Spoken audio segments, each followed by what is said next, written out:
அல்ஹம்துலில்லாஹ் வஸ்ஸலாத்து வஸ்ஸலாமு அலா ரசூலில்லாஹ் வ அலா ஆலி ஹிஸ்பில்லாஹ் அம்மா பஅத். அன்பார்ந்த இஸ்லாமிய சகோதரர்களே, அல் குர்ஆனுக்கு சஹீஹான ஹதீஸுகள் முரண்பட்டால், உண்மை நிலைக்கு உண்மைத்தன்மைக்கு மாற்றமாக இருந்தால், நபி அவர்கள் இப்படி சொல்லியிருப்பார்களா என்று ஆச்சரியப்படுகின்ற அளவுக்கு ஒரு செய்தி இருக்குமாக இருந்தால், அப்படிப்பட்ட செய்திகளையெல்லாம் மறுக்கலாம் என்று புதிய அடிப்படைகளை வகுத்து ஹதீஸுகளை தன்னுடைய புத்திக்கும் தன்னுடைய சிந்தனைக்கும் ஏற்றுக்கொள்ளாத நிலை வருகின்ற பொழுது மறுக்க முடியும் என்ற புதியதோர் வழிகட்ட சிந்தனையை உருவாக்கி பல ஹதீஸுகளை மறுக்கின்ற பிஜே அவர்கள் அஜ்வா ஈத்தப்பழம் சாப்பிட்டால் அவருக்கு சூனியமும் விஷமும் பலிக்காது என்ற ஹதீஸை மறுக்க வந்தவர்கள் இந்த அடிப்படைகளையெல்லாம் தொகுத்து பேசினார்கள். அவர்களுடைய ஒவ்வொரு வாதங்களையும் எப்படி அணுக வேண்டும், பிஜே எங்கெங்கெல்லாம் தவறு விடுகிறார், எங்கெங்கெல்லாம் இருட்டடிப்பு செய்கின்றார், மக்களை எப்படியெல்லாம் ஏமாற்றுகிறார் என்ற செய்திகளை நாங்கள் தொடர்ந்து பார்த்து வருகிறோம். அந்த அடிப்படையில் இந்த அஜ்வா பற்றிய ஹதீஸும் கருஞ்சீரகம் அல் ஹப்பத்து சௌதா அந்த ஹதீஸும் மருத்துவத்தை பேசுகிறது என்ற அடிப்படையில் அவர் என்ன சொல்லுகின்றார்? நபிகளாருடைய சொல் செயல் அங்கீகாரங்களை இரண்டு வகையாக பிரித்து நோக்க வேண்டும்.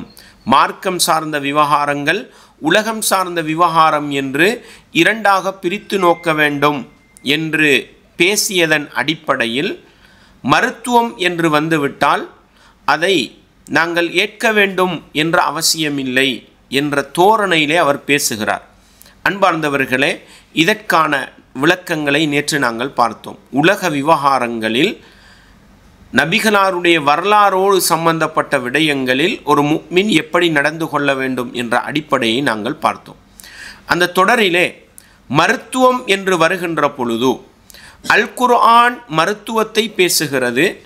நபிகளார் ஸல்லல்லாஹு அலைஹி வஸல்லம் அவர்களுடைய பொன்மொழிகளும் மருத்துவத்தை பேசுகின்றன.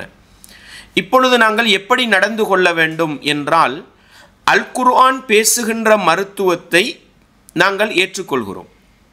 விரும்பினால் அதை மருத்துவமாக செய்து பார்க்கிறோம். அதே நிலைப்பாடுதான் ஹதீஸுக்கும் இருக்க வேண்டும். ஒரு மனிதன் மருத்துவம் என்று வருகின்ற பொழுது அல் குர்ஆன் சொன்னால் விரும்பினால் செய்யலாம், செய்து பார்க்கலாம். அதே போன்ற நிலைதான் ஹதீஸுக்கும். அல் குர்ஆனில் மருத்துவம் வந்தால் கட்டாயம் ஏற்றுக்கொள்ள வேண்டும், ஹதீஸிலே வந்தால் விரும்பினால் மறுக்கலாம் என்கிற புதியதொரு தத்துவத்தை உருவாக்கி வழிகட்டு போகின்ற வழியை காட்டியவர் யார்? பிஜே என்பதை நானும் நீங்களும் மீண்டும் ஒரு தடவை மறந்து விடாமல் உள்ளத்திலே நிறுத்தி கொள்ள வேண்டும். ஏனென்று சொன்னால், அல்லாஹ் அல் குர்ஆனிலே தேன் என்ற அந்த பானத்தில் இருக்கின்ற மருத்துவத்தை பற்றி பேசுகின்றான். எப்படி? யஹ்ருஜு மின் புத்தூனிஹா ஷராபுன் முக்தலிஃபுன் அல்வானுஹு ஃபீஹி ஷிஃபாஉன் லின்னாஸ். தேனுடைய வயிற்றிலிருந்து ஒரு பானம் வெளிப்படுகின்றது. முக்தலிஃபுன் அல்வானுஹு, அது பல நிறங்களை கொண்டது. ஃபீஹி ஷிஃபாஉன் லின்னாஸ், அந்த தேனிலே மனிதர்களுக்கு மருத்துவம் இருக்கின்றது. இன்ன ஃபீ ஸாலிக லஆயத்தன் லிகௌமி யதஃபக்கரூன், சிந்திக்கின்ற சமூகத்துக்கு அதிலே அத்தாட்சி இருக்கிறது என்று அல்லாஹ் சொல்கிறான். அதே போன்று இது 16வது அத்தியாயத்தின் 69வது வசனம். வனுனஸ்ஸிலு மினல் குர்ஆனி, இந்த அல் குர்ஆனிலே நாங்கள் மாஹுவ ஷிஃபாஉன், மருத்துவமாக இருக்கக்கூடியதையும், வரஹ்மத்துன் லில் முஃமினீன், முஃமின்களுக்கு ரஹ்மத்தாக இருக்கக்கூடியதையும் நாங்கள் இறக்குகிறோம் என்று அல்லாஹ் சொல்லி காட்டுகிறான். எனவே அல் குர்ஆனை பொறுத்தவரையில் அல் குர்ஆன் என்பது பொதுப்படையாக மருத்துவமாக இருக்கிறது. அந்த அல் குர்ஆன் சொல்லுகின்ற மருத்துவத்திலே இன்னொன்று என்ன? தேன் என்பது மனித சமூகத்துக்கு மருத்துவமாக இருக்கிறது. அன்பார்ந்தவர்களே, இஸ்லாமிய உறவுகளே, இதை நாங்கள் எப்படி நோக்குவோம்? அல்லாஹ் அல் குர்ஆனிலே தேன் மருத்துவம் என்று சொன்னால், ஒரு மனிதன் எந்த நோய் வந்தாலும் தேனை குடித்து பார்க்கலாம். அந்த தேனிலே அல்லாஹ் அந்த நோய்க்கான மருத்துவத்தை வைத்திருந்து அல்லாஹ் குணப்படுத்த வேண்டும் என்றும் நாடிவிட்டால் அந்த நோய் குணமாகும். இதுதான் அடிப்படை.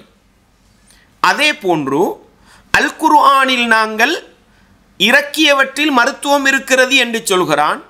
ஒரு மனிதனுக்கு நோய் வருகிறது, வருத்தம் வருகிறது, குர்ஆனிலே ஒரு சூறாவை ஓதிவிட்டு ஒரு வசனத்தை ஓதிவிட்டு அல்லாஹ் இதில் எனக்கு குணத்தை தாண்டி சொன்னால் அல்லாஹ் நாடினால் அந்த ஓதிய வசனத்தை கொண்டு குணம் கிடைக்கலாம். இது அடிப்படை. எனவே இது கட்டாயம் கிடையாது. ஒரு மனிதன் இதை செய்து பார்க்கலாம். அல்லாஹ்வின் மீது எந்தளவு ஆழமான நம்பிக்கை வைக்கிறானோ அதே போன்று அந்த நம்பிக்கைக்கு ஏற்ப அது மனிதனிடத்தில் என்ன செய்யலாம், நோயை குணப்படுத்தலாம், அல்லாஹ்வுடைய நாட்டத்தோடு சேருகின்ற பொழுது. அன்பார்ந்தவர்களே, இதே அடிப்படையைத்தான் நாங்கள் ஹதீஸுக்கும் வைக்க வேண்டும். பிஜே என்ன செய்கிறார், எப்பொழுதும் ஹதீஸையும் குர்ஆனையும் பிரித்து நோக்கிறார். நாங்கள் குர்ஆனையும் சஹீஹான ஹதீஸுகளையும் ஒன்றாக நோக்குவோம். குர்ஆனுக்கு என்ன நிலைப்பாடோ அதுதான் ஹதீஸுக்கும். ரசூலுல்லாஹ் ஸல்லல்லாஹு அலைஹி வஸல்லம் அவர்கள் ஒன்றிலே மருத்துவம் இருப்பதாக சொல்ல அது அன்றைய காலத்திலே இருந்திருக்கலாம், அல்லது நபியாக வந்ததற்கு பிறகு காட்டி தந்திருக்கலாம். அன்றைய கால மக்களிடத்தில் இருந்ததும் சரி, நபிகளாராக காட்டி தந்ததும் சரி. மருத்துவம் என்று சஹீஹான ஹதீஸிலே வந்தால் ஒரு முஃமின் விரும்பினால் செய்து பார்ப்பான், அல்லாஹ்விடத்தில் தவக்குல் வைப்பான். அல்லாஹ் நாடினால் அந்த மருத்துவத்தின் மூலம் நிவாரணம் கிடைக்கும் என்றுதான் ஒரு முஃமின் நம்ப வேண்டும். இந்த அடிப்படையை நீங்களும் உள்ளத்திலே ஆழமாக நிறுத்த வேண்டும். இதை பற்றி உலக விவகாரத்தை பற்றிய பொதுவான ஒரு பார்வையை நாங்கள் ஏற்கனவே பார்த்து விட்டோம். அன்பார்ந்தவர்களே, இஸ்லாமிய உறவுகளே, மருத்துவம் என்று வந்துவிட்டால் அல்லாஹ் அந்த மருத்துவத்தை எப்படி வைத்திருக்கிறான், இதையும் நீங்களும் விளங்கிக் கொள்ள வேண்டும். பொதுவாகவே நான் உங்களுக்கு அந்த ஹதீஸை பின்னால் விளங்கப்படுத்துவேன். தேன் குடிப்பது மருத்துவம். ரசூலுல்லாஹ் ஸல்லல்லாஹு அலைஹி வஸல்லம் காலத்திலே ஒரு நபித்தோழருக்கு வயிற்றுப்போக்கு ஏற்படுகிறது. அதை நபிகளாரிடத்தில் வந்து சொன்ன பொழுதோ நபிகளார் தேனை குடிக்கக்கூடு என்றார்கள். இந்த அடிப்படையை தெளிவாக புரிய வேண்டும். பிஜே என்ன சொல்கிறார், உங்கள் துன்யாவுடைய விஷயம் உங்களுக்கு தான் நல்லா தெரியும். நான் மார்க்கம் சொல்கிறதுக்கு வந்தவன். வகையில் தொழுகிறது எப்படி, மறுமையில் வெற்றி பெறுறது எப்படி, திக்ர் செய்வது எப்படி, தஸ்பீ செய்வது எப்படி, எது ஹலாலு எது ஹராமு, அது மாதிரி சொல்ல வந்தவனே தவிர துன்யாவில் விவசாயம் பண்ணுறது எப்படி, வியாபாரம் பண்ணுறது எப்படி, மருத்துவம் பண்ணுறது எப்படி, வியாபாரம் பண்ணுறது எப்படி, மருத்துவம் பண்ணுறது எப்படி, வியாபாரம் பண்ணுறது எப்படி, மருத்துவம் பண்ணுறது எப்படி, அதை சொல்கிறதுக்கு நான் வந்தவன் கிடையாது. அல்லாஹ்வுடைய தூதர் மருத்துவத்தை சொல்லித்தர வரல, அல்லாஹ்வுடைய தூதர் விவசாயத்தை சொல்லித்தர வரல, அல்லாஹ்வுடைய தூதர் எப்படி சாப்பாடு சாப்பிடணும் அதை பற்றி சொல்லித்தர வரல அப்படின்னு சொல்கிறார். ஆனால் நபித்தோழர்கள் எப்படி விளங்கினாங்க பாருங்க. தனக்கு வயிற்றுப்போக்கு ஏற்படுகிற பொழுது நபிகளாரிடத்தில் வந்து மருத்துவ முறையை கேட்டார்கள் என்றால், அன்பார்ந்தவர்களே, நபிகளார் மருத்துவம் சொல்லி தர வராதவர்கள் அல்ல.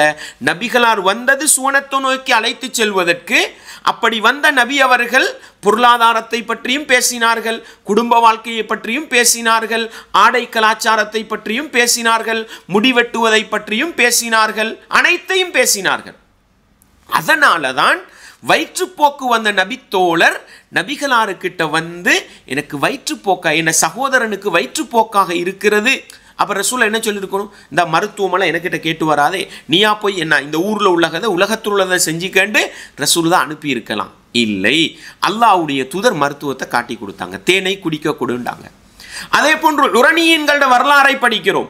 என்ன, அவர்கள் வந்தார்கள், அல்லாஹ்வுடைய தூதர்கிட்ட வந்து உடம்புல என்ன இருக்கிறது, ஒரு விதமான தோல் நோய் வந்திருக்கிறது, எங்களுக்கு மருத்துவத்தை சொல்லுங்கள் என்று கேட்க அல்லாஹ்வுடைய தூதர் என்ன சொன்னார்கள், நீங்கள் மதீனாவின் ஓரப்பகுதியில் இருக்கின்ற ஒட்டகத்தின் பாலையும் சிறுநீரையும் குடிங்கள் என்றார்கள். குடித்தார்கள், நோய் குணமாகியது. அன்பார்ந்தவர்களே, நிதானமாக சிந்திக்க வேண்டிய பகுதி என்னவென்றால், ஒட்டகத்தின் சிறுநீரை குடிக்கின்ற ஒரு மருத்துவ கலாச்சாரம் அன்றைய சமூகத்திலே இருந்ததா? அதற்கு எந்த சான்றையும் பார்க்க முடியாது. அல்லாஹ்வுடைய தூதர் காட்டி கொடுத்தார்கள்.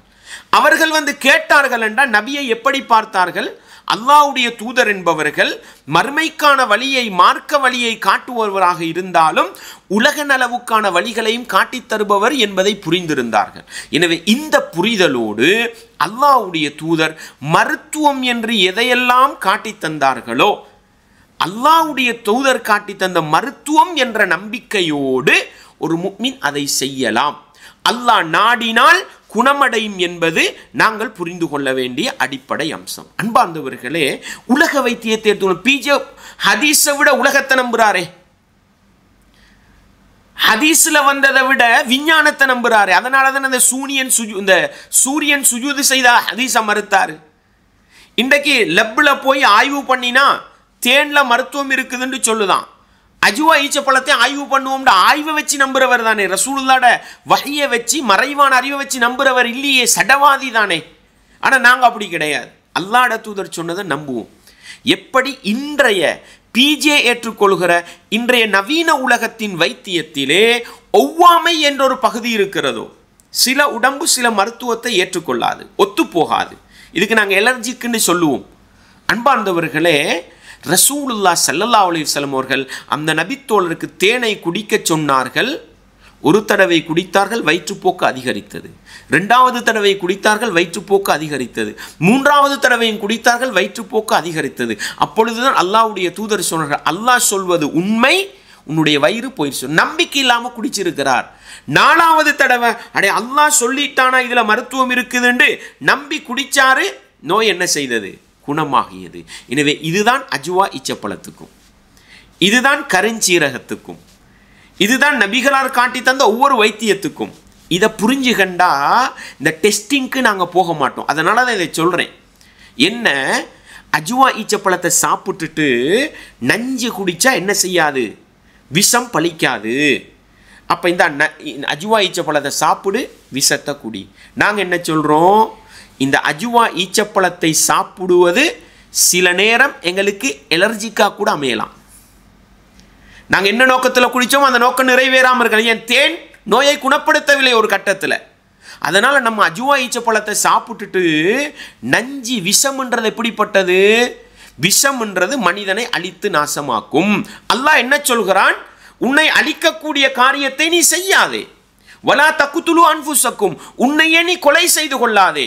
எனவே அஜுவா ஈச்சப்பழம் நிவாரணி, அதில் சந்தேகம் கிடையாது. ஆனால் அல்லாஹ்வுடைய நாட்டம் இந்த நேரத்தில் நீ சாப்பிட்ட ஈச்சப்பழத்துக்கு குணம் கிடைக்க வேண்டும், இல்லை என்றால் நீ டெஸ்ட் பண்ணுறதுக்காக விஷத்தை குடித்தால், நஞ்சை குடித்தால் அது உன்னை அழித்து விடலாம். இஸ்லாம் பேசிக் என்ன சொல்லுது? குடிக்காதே, உன்னை அழிக்கிறதை சாப்பிடாதேன்னு சொல்லுது. எனவே இதை புரிஞ்சுகண்டா டெஸ்டிங் பண்ணக்கூடாதுன்றது தெளிவாக விளங்கும். இந்த அடிப்படை அறிவு கூட இல்லாததுனால தான் டெஸ்டிங்க்கு போறாருன்றதை நீங்கள் என்ன செஞ்சிடக்கூடாது, மறந்துடக்கூடாது. அன்பார்ந்தவர்களை இந்த அடிப்படையை புரிஞ்சுக்கொள்ளணும். அடுத்தது என்ன நம்ம புரிய வேண்டியது? ஒவ்வாமை.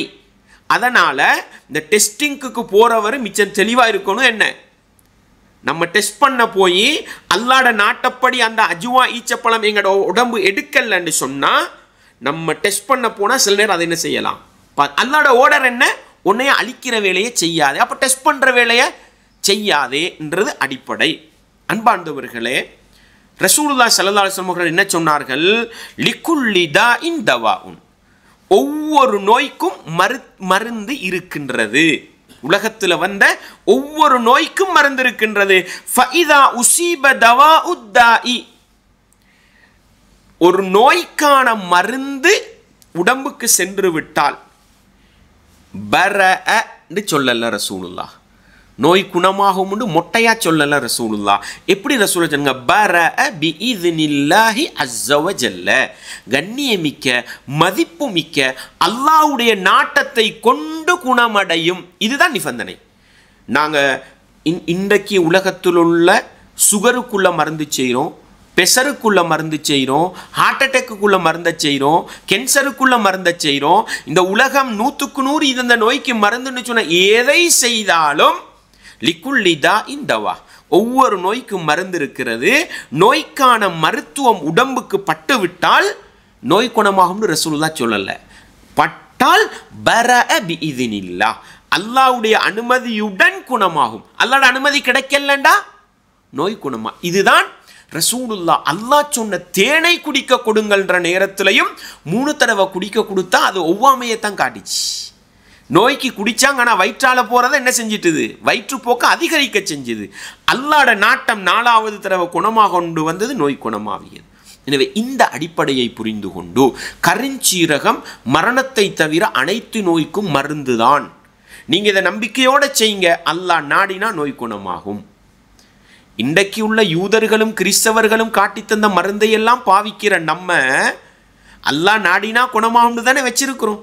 அல்லாட தூதர் சொன்ன கருஞ்சீரகத்தை சாப்பிடுவோம், என்ன நோயா இருந்தாலும் சாப்பிடுவோம், அல்லாஹ் நாடினா குணமாகும். அதே மாதிரி தான் அஜ்வா ஈச்சப்பழமும் ஒவ்வொரு நாளும் கிடைக்குதா, பிஸ்மில்லான்னு சாப்பிடுவோம். அல்லாஹ் நாடினா என்ன செய்யும், அதனுடைய நன்மை கிடைக்கும். அல்லாஹ் நாடல்லையா, சில நேரம் அதை எங்களுக்கு ஒவ்வாமையே ஏற்படுத்தலாம். அதனால இந்த அஜ்வா ஈச்சப்பழம் 7 நான் காலையில் சாப்பிட்டு இருக்கிறேன், இதுல அல்லாட நாட்டத்தின் அடிப்படையில் பாதுகாப்பு இருக்குமா இல்லையான்னு தெரியாத நான் எதுக்கு போக முடியாது, நஞ்சு குடிச்சு டெஸ்ட் பண்ணி பார்க்கறதுக்கு போக முடியாது. இந்த பாடத்தை விளங்கினா இந்த ஹதீஸை எப்படி ஏற்றுக்கொள்ளணும்னு விளங்கும். பிஜே என்ன சொன்னாரு நல்லா விளங்குங்க. பிஜே திருப்பி திருப்பி சொல்லுவார் என்ன தெரியுமா, உலக விவகாரம்ண்டா நீங்க கட்டாயம் செய்ய தேவையில்ல, அதை கட்டாயம் எடுத்துக்கல தேவையில்ல. அப்ப ஏன் அஜுவால மட்டும் நீ கட்டாயம் டெஸ்ட் பண்ணு புஷ் பண்றீங்க? வஹி என்கிற அடிப்படையில் இல்லாமல் மனிதர் என்ற முறையில் ஊர் வழக்கப்படி உள்ள அடிப்படையில் அவர்கள் எதையாவது செய்திருப்பார்கள் என்று சொன்னால் அது எந்த நூலில் வந்திருந்தாலும் சரி, அவங்க செஞ்சாங்க என்ற வரலாறு தானே தவிர அது மார்க்கம் கிடையாது. வஹி என்கிற அடிப்படையில் இல்லாமல் மனிதர் என்ற முறையில் ஊர் வழக்கப்படி உள்ள அடிப்படையில் அவர்கள் எதையாவது செய்திருப்பார்கள் என்று சொன்னால் அது எந்த நூலில் வந்திருந்தாலும் சரி, அவங்க செஞ்சாங்க என்ற வரலாறு தானே தவிர அது மார்க்கம் கிடையாது. மருத்துவம் ரசூல்லா டாக்டராக வந்தாங்க, வைத்தியமாக வந்தாங்களா? ரசூல்லா வர முந்தி வைத்தியம் அந்த மக்களுக்கு தெரியாமல் இருந்துச்சா? ரசூல்லா வந்து தான் வைத்தியத்தை கற்றுக் கொடுக்க வந்தாங்க, அதான் அவங்களோட டியூட்டி. மருத்துவம் ரசூல்லா டாக்டராக வந்தாங்க, வைத்தியமாக வந்தாங்களா? ரசூல்லா வர முந்தி வைத்தியம் அந்த மக்களுக்கு தெரியாமல் இருந்துச்சா? ரசூல்லா வந்து தான் வைத்தியத்தை கற்றுக் கொடுக்க வந்தாங்க, அதான் அவங்களோட டியூட்டி. அதுக்கு தான் நம்ம கேட்டோம், பேரிச்சம்பழத்தை சாப்பிட்டுட்டு இந்த அருக்கு விஷம் குடிச்சு காட்டுன்னு கேட்குறோம். அதுக்கு தான் நம்ம கேட்டோம், பேரிச்சம்பழத்தை சாப்பிட்டுட்டு இந்த அருக்கு விஷம் குடிச்சு காட்டுன்னு கேட்குறோம்.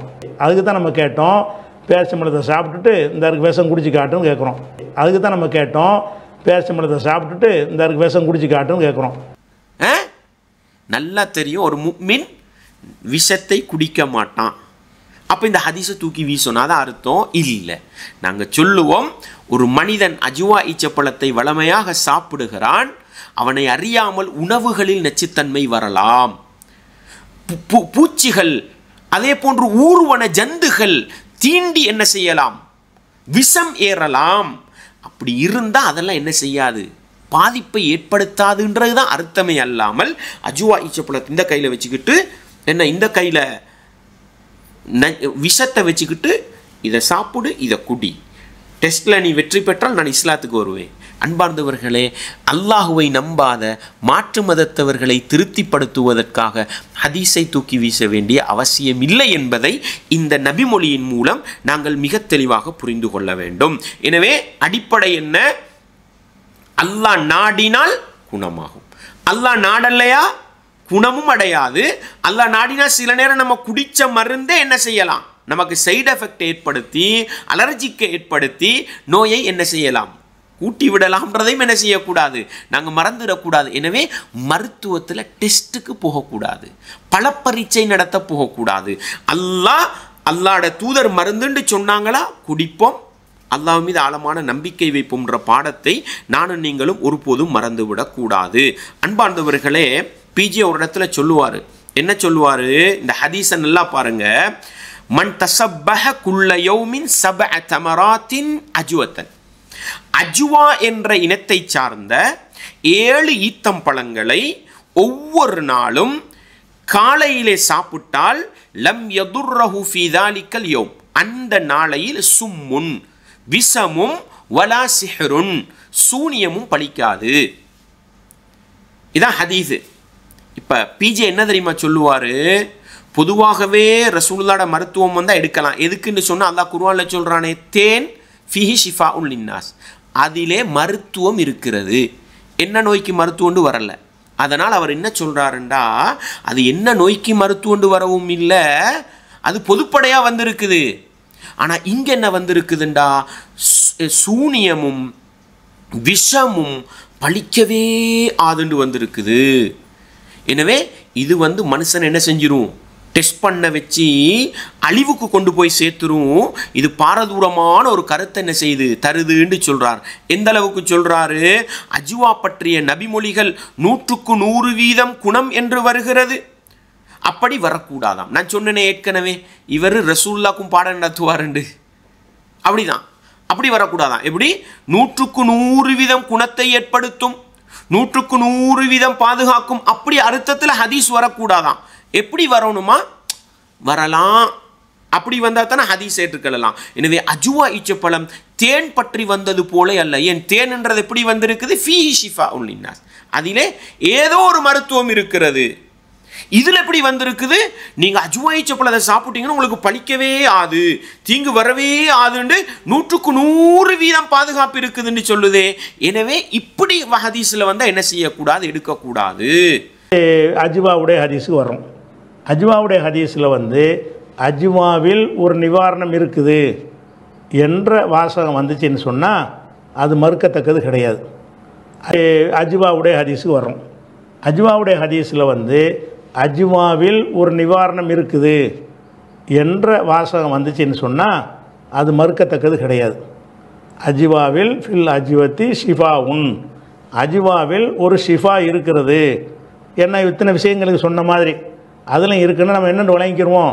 அஜ்வா உணவு ஒரு நோய் நிவாரணத்துக்கு அந்த மக்கள் பயன்படுத்தி இருக்கிறாங்க, ஏதோ ஒரு நோய்களில் ஒரு நிவாரணம் இருக்கும் அப்படின்னு சொல்லி நம்ம விளங்கிக்கிறோம். ஆனால் அந்த அஜ்வாவுடைய ஹதீஸில் எப்படி வருதுன்னு கேட்டால், யார் ஒருத்தன் 7 பேரிச்சம்பழம் சாப்பிட்றானோ அவனுக்கு எந்த தீங்கும் ஏற்படாது. ஆனால் அந்த அஜ்வாவுடைய ஹதீஸில் எப்படி வருதுன்னு கேட்டால், யார் ஒருத்தன் 7 பேரிச்சம்பழம் சாப்பிட்றானோ அவனுக்கு எந்த தீங்கும் ஏற்படாது. விஷம் எந்த விஷமும் தீங்களிக்காதுன்னு வருது.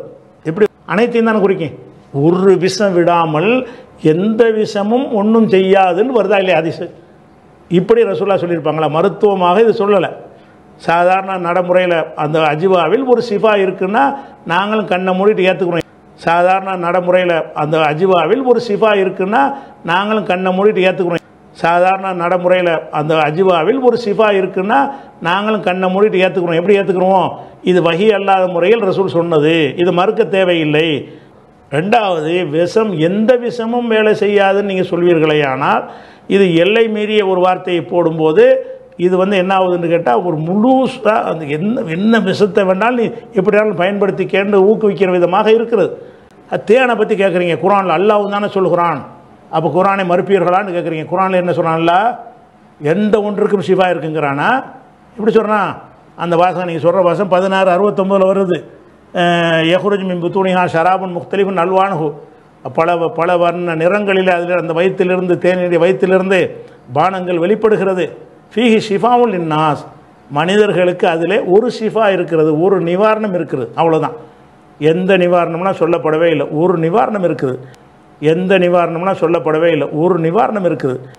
எந்த நிவாரணம்னா சொல்லப்படவே இல்லை, ஒரு நிவாரணம் இருக்குது. இப்போ அஜ்வாவை பற்றி வேறு எப்படி ஹதீஸ் வருது, முஸ்லிமை நீங்கள் பிரட்டி பாருங்க. ஆயிஷா ரதியல்லாஹு அன்ஹா அறிவிப்பு வருது. எப்படி ஆயிஷா நாயி சொல்கிறாங்க, ரசூலுல்லாஹி ஸல்லல்லாஹு அலைஹி வஸல்லம் சொல்கிறாங்க, இன்ன ஃபீ அஜ்வத்தில் ஆலியத்தி ஷிஃபாஅன், அஜ்வால் அந்த உயர் ரக கொல்ட்டியில் வரக்கூடிய அந்த அஜ்வா, அது சில நேரம் ஆலியான்ற அந்த பகுதியை சார்ந்த அஜ்வா, அதிலே ஷிஃபாஅன் ஏதோ ஒரு மருத்துவம் ஈக்கி. எதுக்கு மாதிரி, தேன்பாணிக்கு வந்த தேனுக்கு வந்த அதே வார்த்தை. இப்போ இதை ஏற்றுக்கொள்ளலாமா, இதை டெஸ்டிங்க்கு விடலாமா? அன்பார்ந்தவர்களை நல்லா விளங்குங்க, இது டெஸ்ட் பண்ணுறதுக்கு பல பரீட்சை நடத்துவதற்கு வந்த ஹதீஸ் அல்ல. ஒரு நோய் வந்தால் நபிகளார் காட்டி தந்த மருத்துவம்ன்ற அடிப்படையில் அல்லாஹ் மீது ஆழமான நம்பிக்கை வைத்து கொண்டு செய்வதற்கு வந்த ஒரு செய்தி. எனவே அஜ்வாவில் சூனியமோ விஷமோ பழிக்காதுன்னு வந்த மாதிரி பொதுப்படையாக அஜ்வாவில் ஏதோ ஒரு மருத்துவம் வந்திருக்கிறதுன்னு வந்திருக்குது. எனவே தேனை எப்படி நாங்கள் குடித்து மருத்துவத்தை அல்லாஹ்விடத்தில் எதிர்பார்ப்போமோ அதே போன்று அஜ்வா ஈத்தப்பழம் சாப்பிட்டு என்ன செய்யலாம், மருத்துவத்தை குணத்தை அல்லாஹ்விடத்தில் எதிர்பார்க்க முடியும் என்கிற அடிப்படையை நானும் நீங்களும் ஒருபோதும் மறந்து விடக்கூடாது. அன்பார்ந்தவர்களே, உலகத்தில் நடைமுறையை கொஞ்சம் யோசிச்சு பாருங்களே. 100 மாடி கட்டிடத்திலிருந்து ஒருவன் குதித்தால் அவன் செத்து போவான்றது தான் அடிப்படை, நியதி இதுதானே. ஆனால் நாங்கள் என்ன சொல்லுவோம், நீ 100 மாடி கட்டிடத்திலிருந்து பாய்ந்தாலும் அல்லாஹ் நாடினா தான் என்ன செய்யும். ஆனால் மனிதனுடைய புத்திக்கு 100க்கு 1000 வீதம் உறுதியானது என்ன, 100 மாடி கட்டிடத்திலிருந்து விழுந்தவன் அழிந்து போவான்றது தான். ஆனால் அல்லாஹ் நாடி உலகத்தில் தப்பினவங்க இருக்கிறாங்களா இல்லையா? விமானத்திலிருந்து விழுந்து 3 பேர் மரணிக்கிறார்கள், ஒருவர் தப்புகிறார், பார்க்கிறோமா இல்லையா? கடல் நடுவிலே சிக்குண்டு 10 பேர்ல 9 பேர் மரணிச்சு போறாங்க, ஒருத்தர் தப்பி கரைக்கு வாரார். இது என்ன அர்த்தம்? மனிதர்கள் எல்லோரும் 100க்கு 100 வீதம் அழிகிற இடம் என்று முடிவெடுத்தாலும் அல்லாஹ்வுடைய நாட்டம் இருந்தால் என்ன செய்யும்? இதுதான் மருத்துவத்துக்கு என்பதை நானும் நீங்களும் மறந்து விடக்கூடாது. ஒருவன் கத்தி எடுத்துக்கிட்டு வாரான் குத்துறதுக்கு, என்ன சொல்லுவோம், குத்துடாண்டுவோம். அல்லாஹ் நாடினா தான் என்ன செய்யும். அதுக்காக வயிற்ற தூக்கிக்கிட்டு நிற்கிறது இல்லை, அல்லாஹ் நாடினா தான் மரணம் வரணும் அப்படி தான் சொல்லுவோம். நாங்கள் குத்த விட மாட்டோம். நீ குத்து, அல்லாஹ் நாடினா தான் என்ன செய்யும். ஆனால் நல்லா தெரியும், குத்தினா 100க்கு 1000 வீதம் மரணம் சம்பவிப்பது தான் அதிகம் உண்டு. ஆனாலும் நாங்கள் இதோட தான் சம்பந்தப்படுத்துவோம், அல்லாஹ்வுடைய நாட்டத்தோடு தான் எனவே அஜ்வா ஈத்தப்பழம் 7 சாப்பிட்டால் அவருக்கு விஷமோ சூனியமோ பலிக்காதுன்றது 100க்கு 100 வீதம் என்னதான் அந்த கருத்தை தான் தரும், அதில் சந்தேகம் இல்லை. ஆனால் 100க்கு 100 வீதம் அந்த கருத்தில் இருந்தாலும் ப்ளஸ் எதோட சேர்க்கணும், அல்லாஹ்வுடைய நாட்டத்துடன் சேர்த்து தான் அதை விளங்கணும். இது பொது விதி. உலகத்தில் எது இதனை கலா கதிர்ன்னு சொல்கிறோம். ஈமானுடைய 6 அடிப்படைகள் ஒன்று, வல் கதிரி ஹைரிஹி வஷர்ரிஹி மினல்லாஹி தஆலா. உலகத்தில் ஒரு நலவு நடப்பதாக இருந்தாலும் நலவை செய்வோம், அல்லாஹ் நாடினால் நல்லது நடக்கும். கெடுதி நடப்பதாக இருந்தாலும் அல்லாஹ்வுடைய நாட்டம். எனவே இந்த பொது விதியின் அடிப்படையில் அல்லாஹ்வுடைய தூதர் காட்டி தந்த அஜ்வா என்ற ஈச்சப்பழமோ அல்லது ஹப்பத்து சௌதா கருஞ்சீரகம் பற்றிய மருத்துவமோ அல்லது இன்னும் இருக்கின்ற என்ன காலநிலை மருத்துவம் இருக்குதுண்டாங்க அந்த மருத்துவமோ எதுவாக இருந்தாலும், அல்லது குர்ஆன் சொல்லி தந்த தேன் என்ற மருத்துவமாக இருந்தாலும், குர்ஆன் என்ற மருத்துவமாக இருந்தாலும் கூட நாங்கள் எப்படி நம்புவோம், அல்லாஹ்வுடைய நாட்டப்படின்றதை நாங்கள் மிக தெளிவாக புரிந்து கொள்ள வேண்டும். அன்பார்ந்தவர்களே, இஸ்லாமிய உறவுகளே, பாருங்க, அஜ்வா மருத்துவத்தை பற்றி பேசுகிற நேரம் ரசூலுல்லாஹ் சொன்னதாக பலமான ஹதீஸ் சஅத் ரலியல்லாஹு அன்ஹு அறிவிக்கிற ஹதீஸ். இதை எப்படியெல்லாம் பேசுகிறார் பாருங்க, யாருடையவோ பேச்சு மாதிரி இதை பேசுகிறார். எப்படி, அஜ்வாவில் ஒரு மருத்துவம் இருக்கிறது என்றால் பிரச்சனை கிடையாது, எந்த ஒரு விஷமும் பலிக்காது அப்படின்னு வந்தா என்ன, அதுதான் இவருக்கு பிரச்சனையா. இதில் ஒரு சோதனை முயற்சி பண்ணினால் டேஞ்சரா போயிரும், அப்படிப்பட்ட வாசகம் வருகிறது. சோதனை முயற்சி 1400 வருஷமா 1300 வருஷமா புகாரியுக்கு இந்த ஹதீஸ் இருக்கு. சஹாபாக்கள் கேட்டது 1400 வருஷமாவே இருக்குது.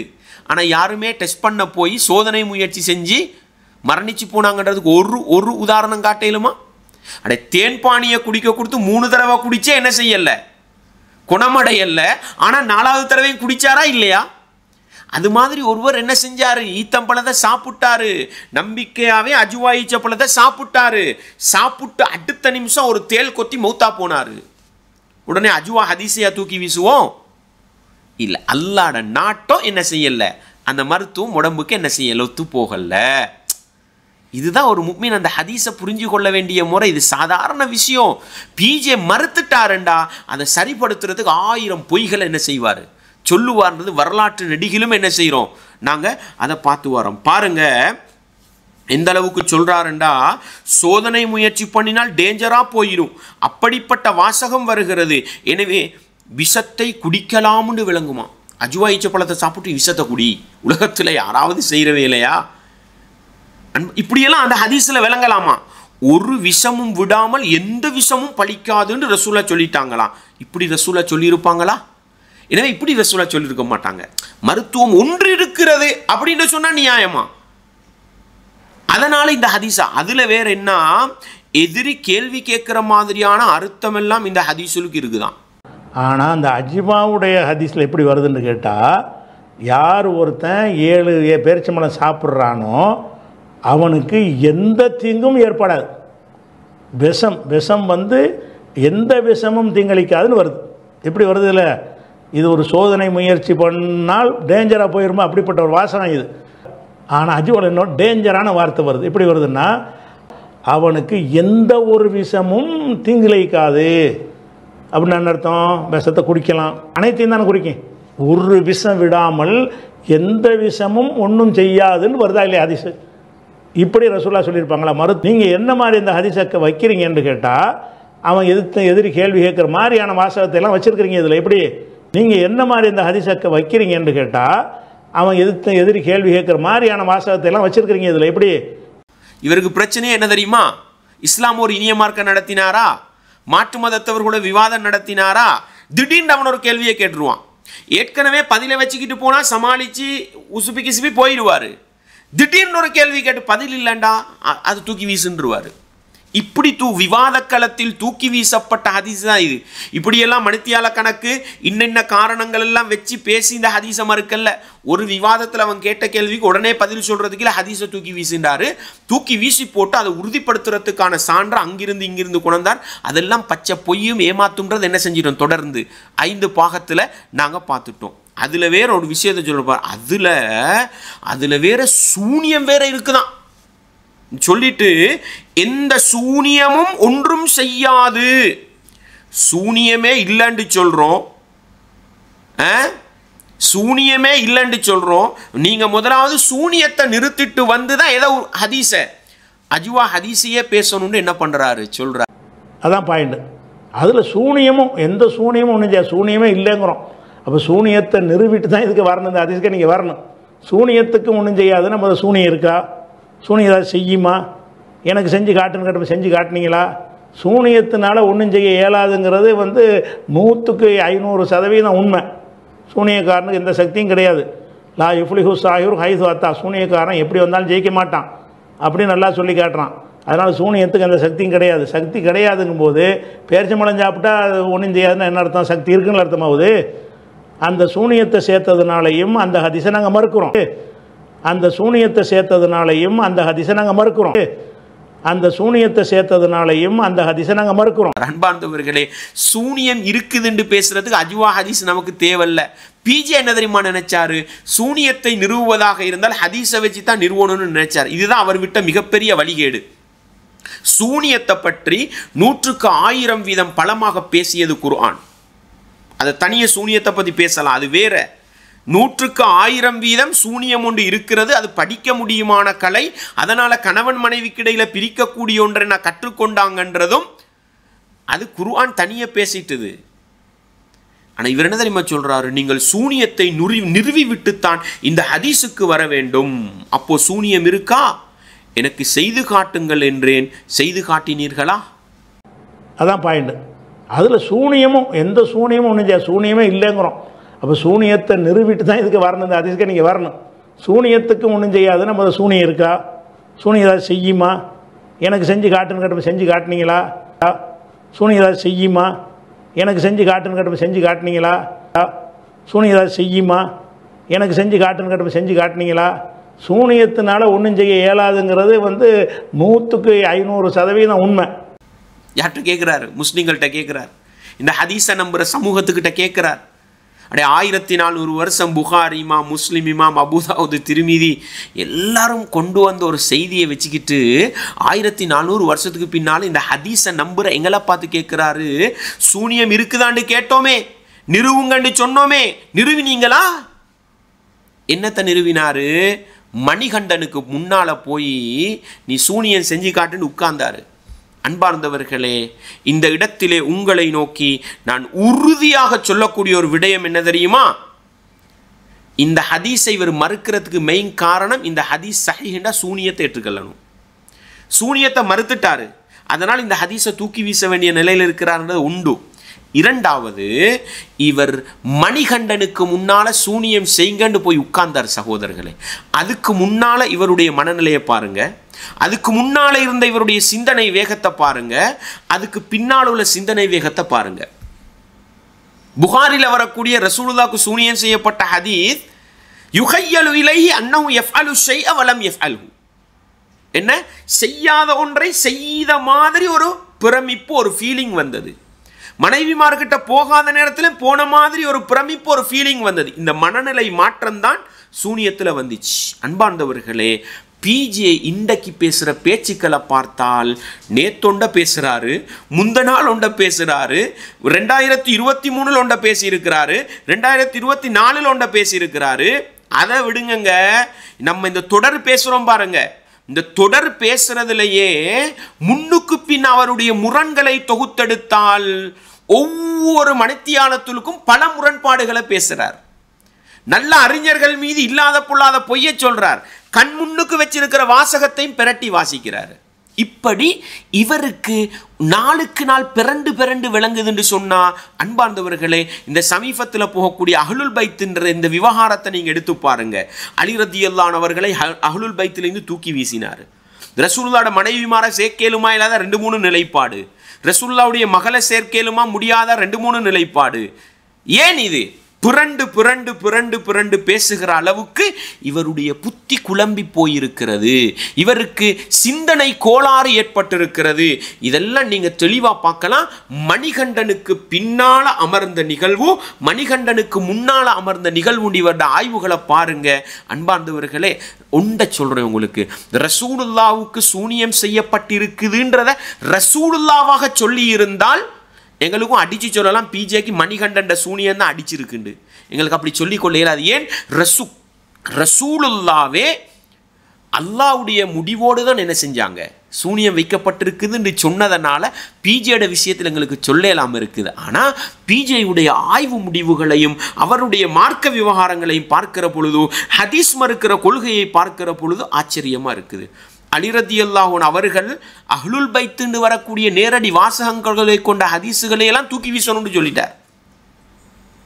ஏன்? அந்த அளவு சிந்தனை குழப்பம், அந்த அளவு புத்தி கோளாறு ஏற்பட்டிருக்கிறது. எனவே அன்பார்ந்தவர்களே, இவர் சொல்றாரு, நாங்க மணிகண்டனுக்கு முன்னால போய் உட்கார்ந்து சூனியத்தை தோக்கடிச்சு காட்டினோம்.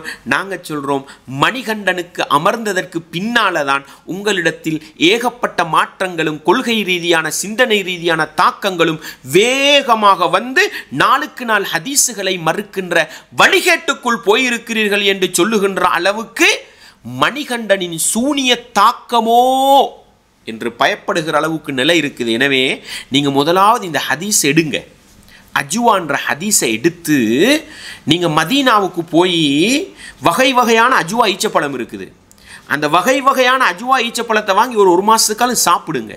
சாப்பிட்டீங்கன்னா உங்களுக்கு சூனியம் வைக்கப்பட்டிருந்தால், வைக்கப்பட்டிருக்கு நாங்கள் சொல்ல மாட்டோம், வைக்கப்பட்டிருந்தால் என்ன செய்யலாம்? அல்லாஹ்வுடைய நாட்டம், நீங்கள் 10 நாள் 20 நாள் 1 மாதம் சாப்பிட்ற நேரம் அந்த தேன்பானியை 4வது தடவை குடிக்க கொள்ள குணமாக வச்சுது பாருங்க. அது மாதிரி சில நேரம் இந்த ஹதீஸை ஏற்றுக்கொண்டு நீங்கள் அஜுவா ஈச்சப்பழத்தை தொடர்ந்து சாப்பிடுவீர்களாக இருந்தால் உங்களுக்கு சூனியம் தாக்கம் மணிகண்டனால் ஏற்பட்டிருந்தால் அது விலகிச் செல்ல நீங்கள் சஹீஹான ஹதீஸுகளை ஏற்றுக்கொண்டு நேர்வழிக்குள் வரலாம். அலி ரலியல்லாஹு அவர்களை ஒரு நபித்தோழர் என்று கண்ணியப்படுத்தி பேசலாம். குர்ஆனையும் சுன்னாவையும் பாதுகாத்த அந்த உத்தமர்கள், சலஃபு அறிஞர்கள் தூய்மையோடு தான் செயற்பட்டார்கள் என்று 2000க்கு முன்னால பேசின மாதிரி ஹதீஸை பாதுகாத்து பேசுகின்ற நேர்வழி வரலாம் என்பதையும் உங்களுக்கு நான் மிக தாழ்மையாக சொல்லிக் கொள்ளுகின்றேன். எனவே பிஜேவுக்கு பின்னால் இருக்கின்ற அந்த உறவுகளுக்கு நான் மிக தாழ்மையாக சொல்லுவது, பிஜேவுக்கு மணிகண்டனின் சூனிய தாக்கம் ஏற்பட்டிருக்கலாம். நல்லா விளைவிக்கணும், ஏற்பட்டிருக்கு நாங்கள் சொல்ல மாட்டோம். நம்ம நல்லா ஹதீஸை நம்புறவங்க, அல்லாஹ் மீது ஆழமான நம்பிக்கை வச்சிருக்கிறவங்க, தாக்கம் ஏற்பட்டிருக்கலாம் என்ற அளவுக்கு ரசூலுல்லாஹி யுஹய்யலு இலைஹி யஃஅலு ஷைஅன் ஹதீஸ்ல சொன்ன மாதிரி ரசூலுல்லாஹி தாக்கம் ஏற்பட்டிருக்கலாம். நீங்கள் எல்லாரும் சேர்ந்து 1 மாதத்துக்கு பிஜேக்கு சுத்தமான அஜுவா ஈச்சப்பழம் வகை வகையாக இருக்குது, எல்லாம் கொண்டு தின்ன கொடுங்க. அவர் என்ன செய்யலாம்? ஹதீஸ் மறுப்பு கொள்கையிலிருந்து மீண்டு வரலாம், சூனியத்தை நம்ப வேண்டிய முறையில் நம்பலாம், கண்ணூரை நம்ப வேண்டிய முறையில் நம்பலாம், சலஃப் அறிஞர்களை ஏற்றுக்கொள்ள வேண்டிய விதத்தில் ஏற்றுக்கொள்ளலாம், சஹாபாக்களை மதிக்க வேண்டிய விதத்தில் மதிக்கலாம்.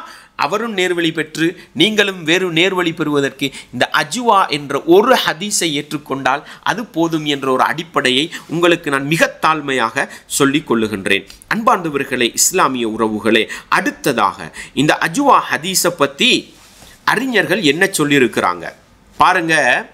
பிஜே என்ன பண்ணுவார், இப்னுல் ஜௌசி ரஹிமஹுல்லா அவரை பற்றி பேசுகிற நேரம் அவர் ஹதீஸ்களை மேதைண்டுவார். ஏன் தெரியுமா? அவருடைய வாதங்களை வச்சு தான் ஹதீஸை தூக்கி வீசலாண்டு வந்தார். ஆனால் நாங்கள் அதெல்லாம் எடுத்து காட்டிட்டோம். அந்த அறிஞர்கள் சொன்ன எந்த கூற்றும் பிஜேக்கு சப்போர்ட்டாக இல்லை, பிஜேக்கு எதிராக தான் இருக்குதுன்றதை நிறுவி காட்டிட்டோம். அவங்களோட புத்தகங்களை வச்சே காட்டினோம். அதே மாதிரி இன்னொரு அறிஞரை கொண்டு வருவார். யார்? அபு சுலைமான் அல் ஹத்தாபி இமாம் அவர்களுடைய விளக்கத்தை கொண்டு வருவார். பின்னுக்கு உங்களுக்கு பார்க்கலாம். இந்த அஜ்வா ஹதீஸை மறுக்கிறதுக்கு ஹத்தாபி இமாமுடைய கூற்றையும் இருட்டடிப்பு செஞ்சு கொண்டு வருவார். அவர் மறுக்கல்ல, அவருடைய கூற்றை இருட்டடிப்பு செஞ்சு ஹதீஸை மறுக்கிறதுக்கு பேசினார்னு சொல்லுவார். நான் உங்களுக்கு பின்னால் அதை காட்டுறேன். இந்த ஹத்தாபி இமாம் அவங்க இந்த ஹதீஸ் எங்கே கொண்டாந்தாங்க, எப்படி இந்த ஹதீஸை பற்றி சொன்னாங்க, இதை யார் பதிவு செய்கிறா? எந்த இப்னுல் ஜௌசி ரஹிமஹுல்லா அவர்களை ஹதீஸ்களை மாமேதைந்து பிஜே ஏற்றுக்கொண்டாரோ அந்த அறிஞர் கஸ்ஃபுல் முஷ்கில் மின் ஹதீஸி ஸஹீஹைன், புகாரி முஸ்லிமில் வந்த ஹதீஸுகள் கொஞ்சம் பேருக்கு குழப்பமாய்க்குதே. யார்? பிஜே மாதிரி ஆட்களுக்கு. அப்படிப்பட்ட ஆட்களோட குழப்பத்தை நீக்குவதுன்ற ஒரு தொகுத்தாங்களே, அதில் கொண்டு வராங்க.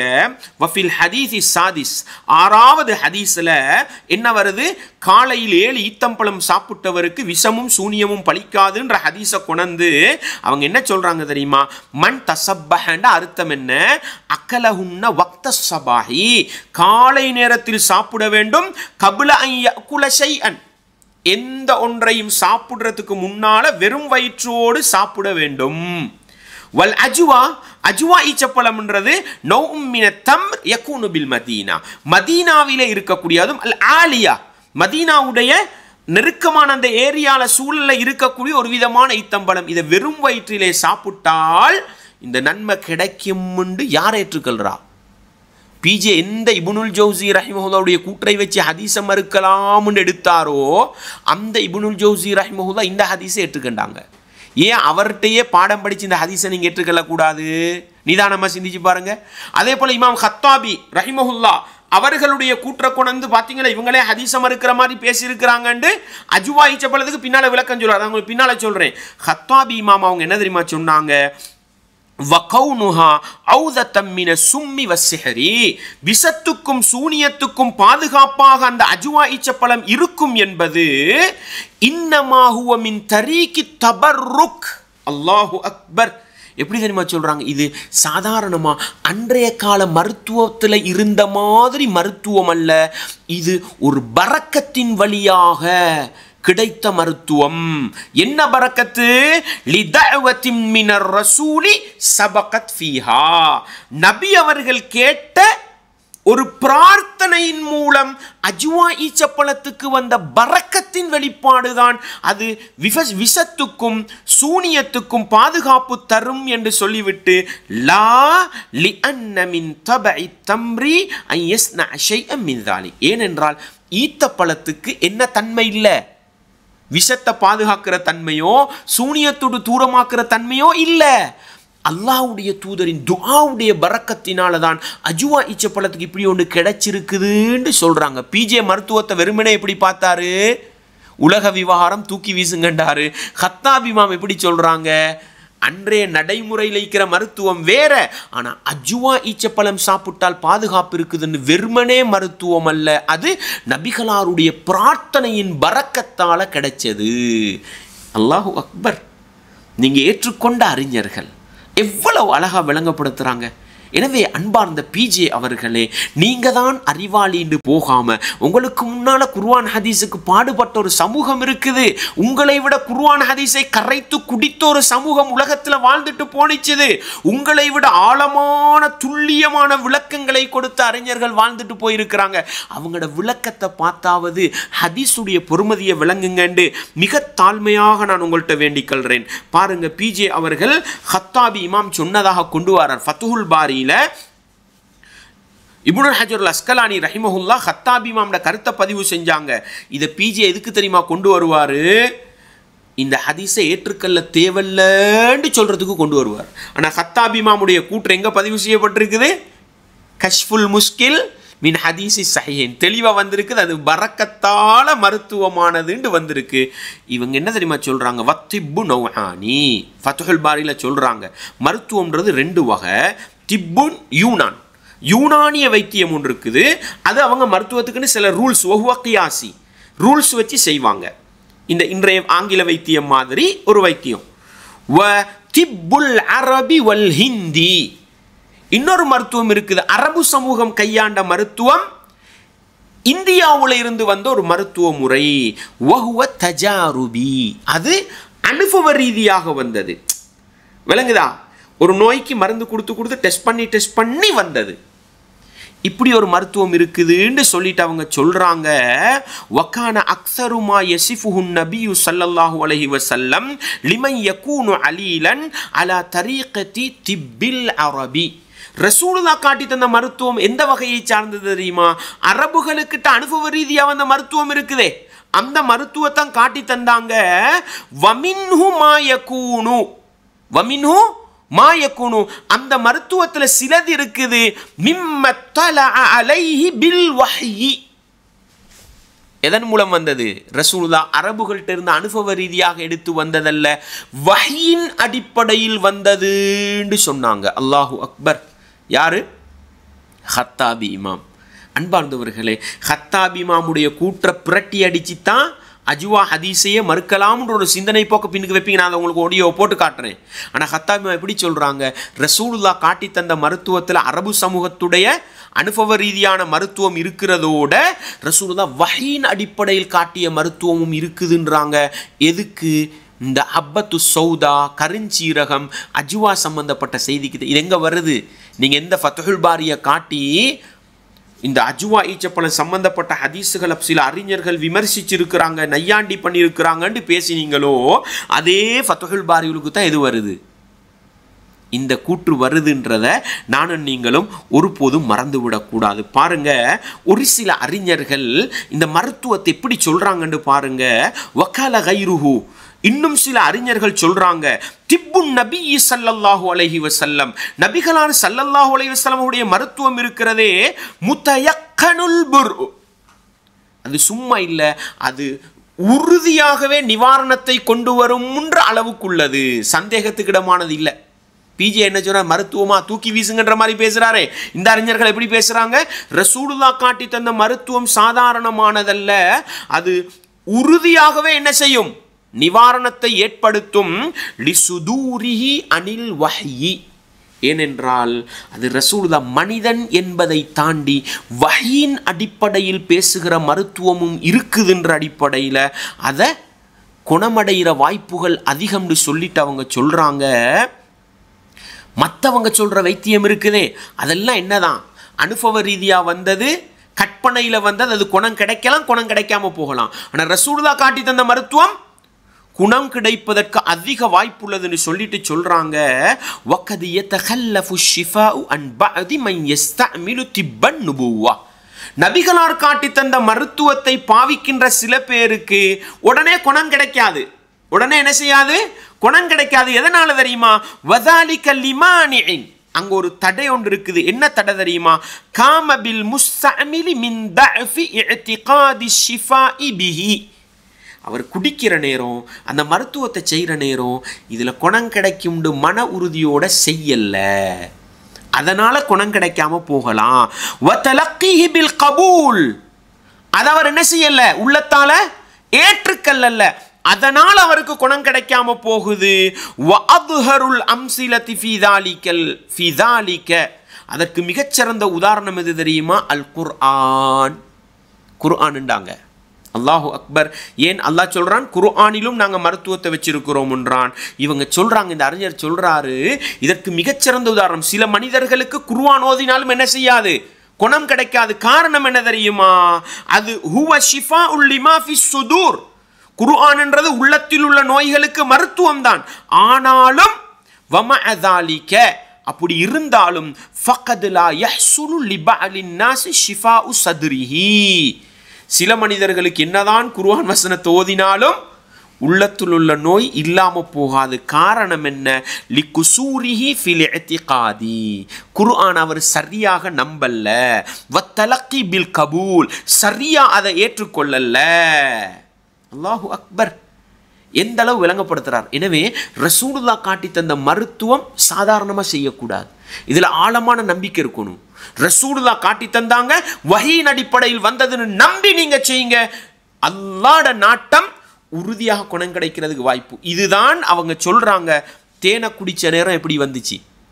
3 தடவை குடிச்சு வரல, 4வது தடவை ரசூல் ஒரு வார்த்தை சொன்னாங்க, சதக்கல்லாஹ், அல்லாஹ் உண்மையை சொல்லிவிட்டான். வகதப பத்னு அஹீக, உங்களோட சகோதரன் வயிறு போய் சொல்லுது உண்டு. அல்லாஹ் உண்மையை சொல்லுகிறான்னு சொன்னதோட ஒரு நம்பிக்கை வருமா இல்லையா?